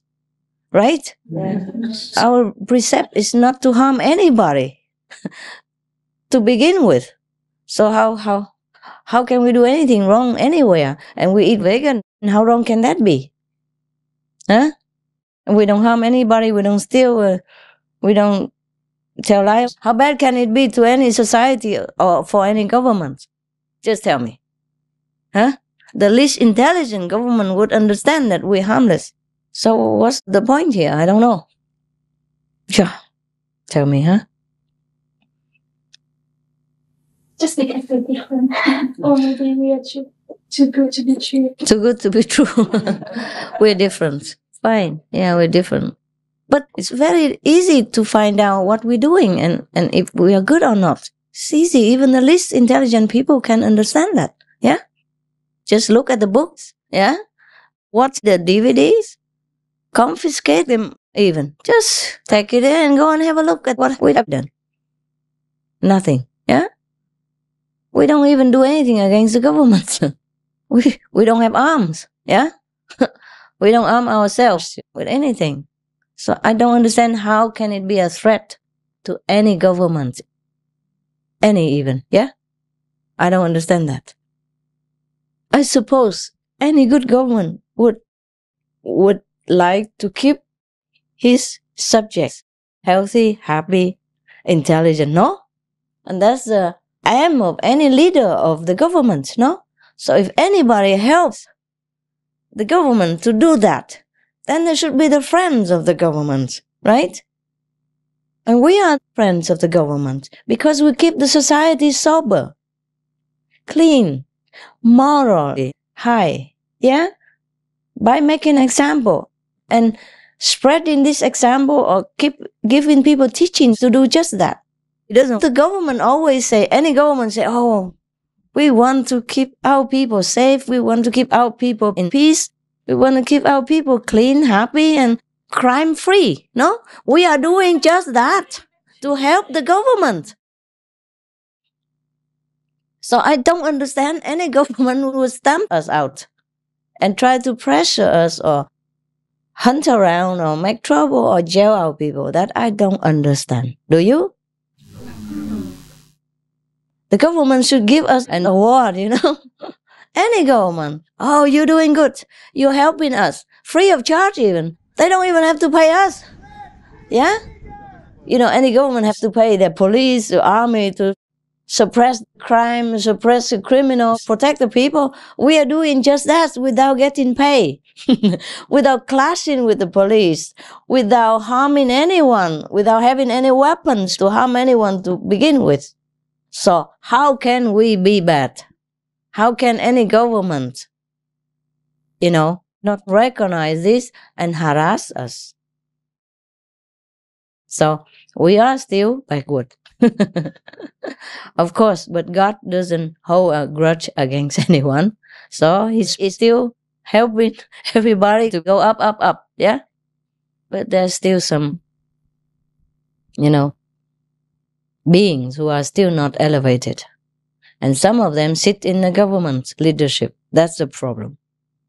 Not the whole government is bad. It's just some bad is good enough, you know. Some influentially positioned people are bad, and that's sometimes enough to cause trouble, you know, and set back the evolution, you know.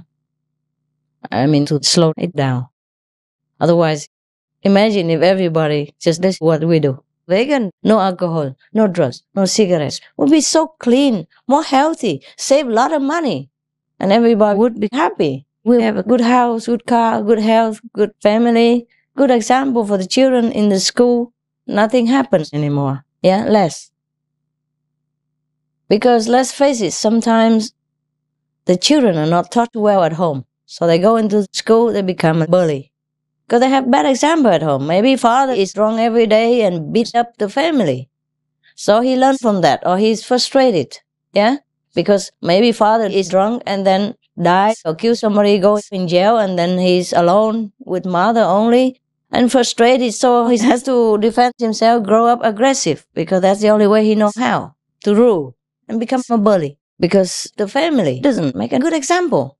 He came from a broken family. What do you want him to do? Nobody teaches him. Father is in jail, or father died, or father is maimed over there, vegetable for life. Or sometimes drinks and go home, beat the family up.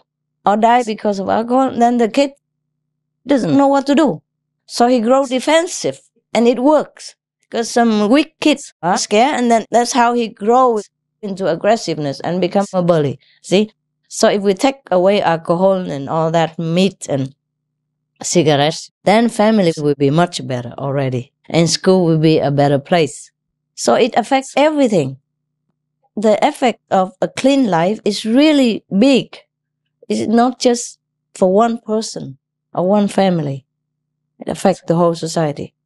So I think the world should do this. Yeah? If they just do like us, follow our example. Don't even need to study meditation with me or become all saints. I don't need to teach them.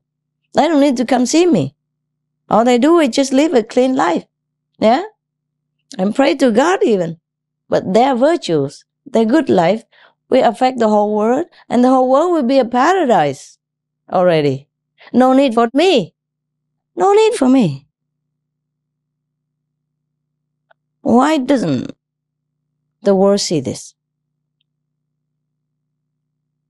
Why don't more leaders of nations reinforce this kind of clean living? Yeah? Happy, peaceful heaven for everyone. Yeah? If they really want to take care of their family, that's the way. At least reinforce it. Make an example. Because that's what you have a power for. You can change the world. You're a leader of a nation, you can change your nation. At least, why don't they do this? I don't know. Step by step, easy, Cigarettes already have a warning or ban smoking. Just more and more. It's no problem. It just ban it all together. Why not? Just make it clean. But the thing is, they cannot stop it themselves. So how do they stop somebody else? I think maybe the government doesn't want to do it because they themselves want to keep it. I think that's the only reason, right? Man, now we got into the root of the problem. Then I talk all this for nothing. Huh? Jesus Christ. Whom am I talking to?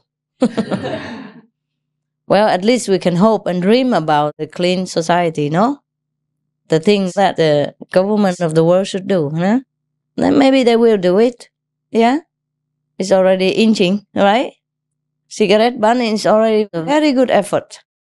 My God, it takes how long? Yeah, so we're cool, eh? We're cool. Next, we will ban alcohol in public.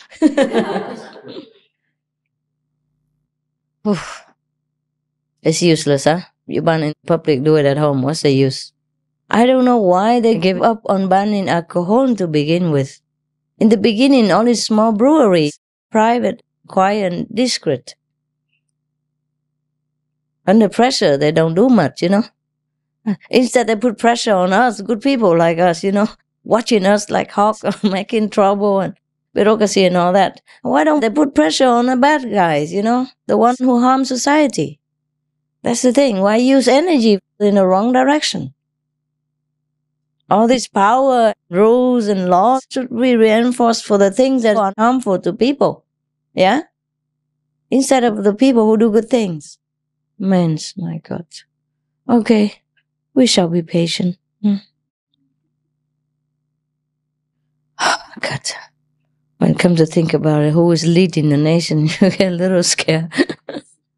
What if he's drunk and he pushes the wrong button and the atom bomb goes off? How difficult for them to be. You know what I mean? How difficult can that be? If we have so many weapons laying around and they keep producing more and more every day. Like average 1 in every 12 persons has a gun on the planet, And sometimes they don't want to have war, and then they go and talk to provoke war and to sell things. Who knows, sell weapons. God, Jesus, how do people live with the conscience like that? And then if one nation has weapons, the other nation must have it. For defense, in case. But how many countries can keep discipline like the Switzerland people?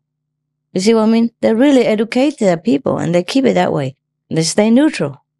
But how many countries can be that strong to have weapons and not to use them?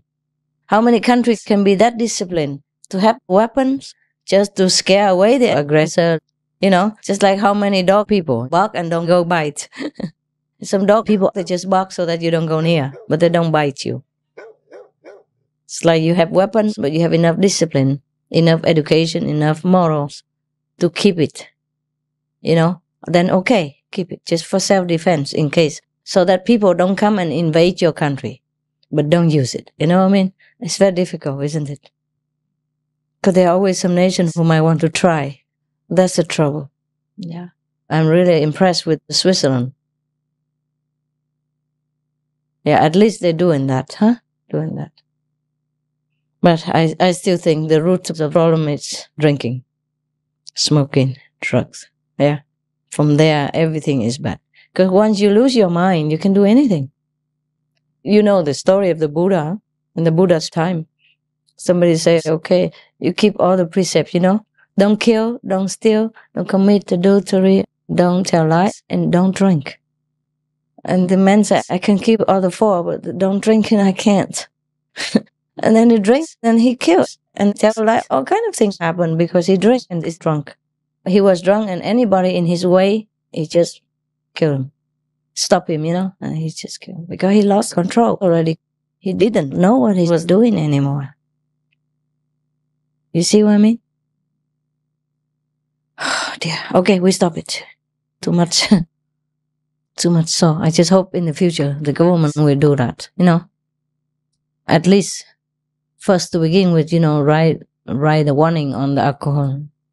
And write it in every alcohol shop. And write on all the meat or fish or things like that. Just say, some being has just been murdered for you.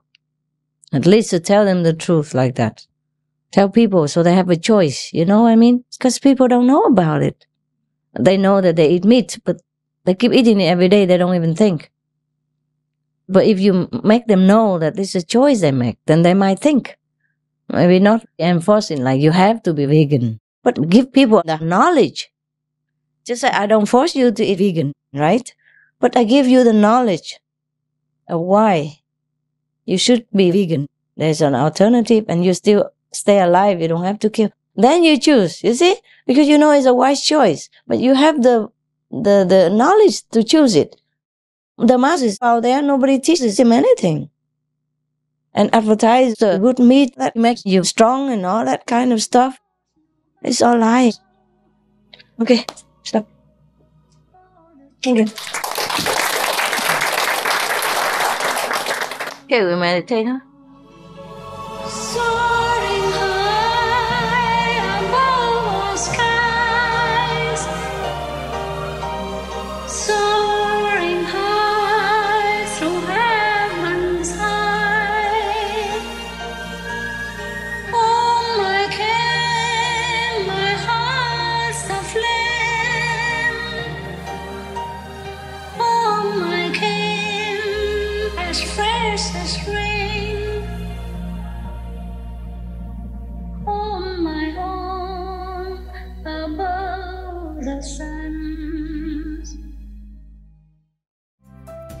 Peace for Ukraine or Ukraine. Be vegan, make peace, do good deeds, hell not reach. Our programs offer many languages. Please visit suprememastertv.com/schedule and suprememastertv.com/BMD.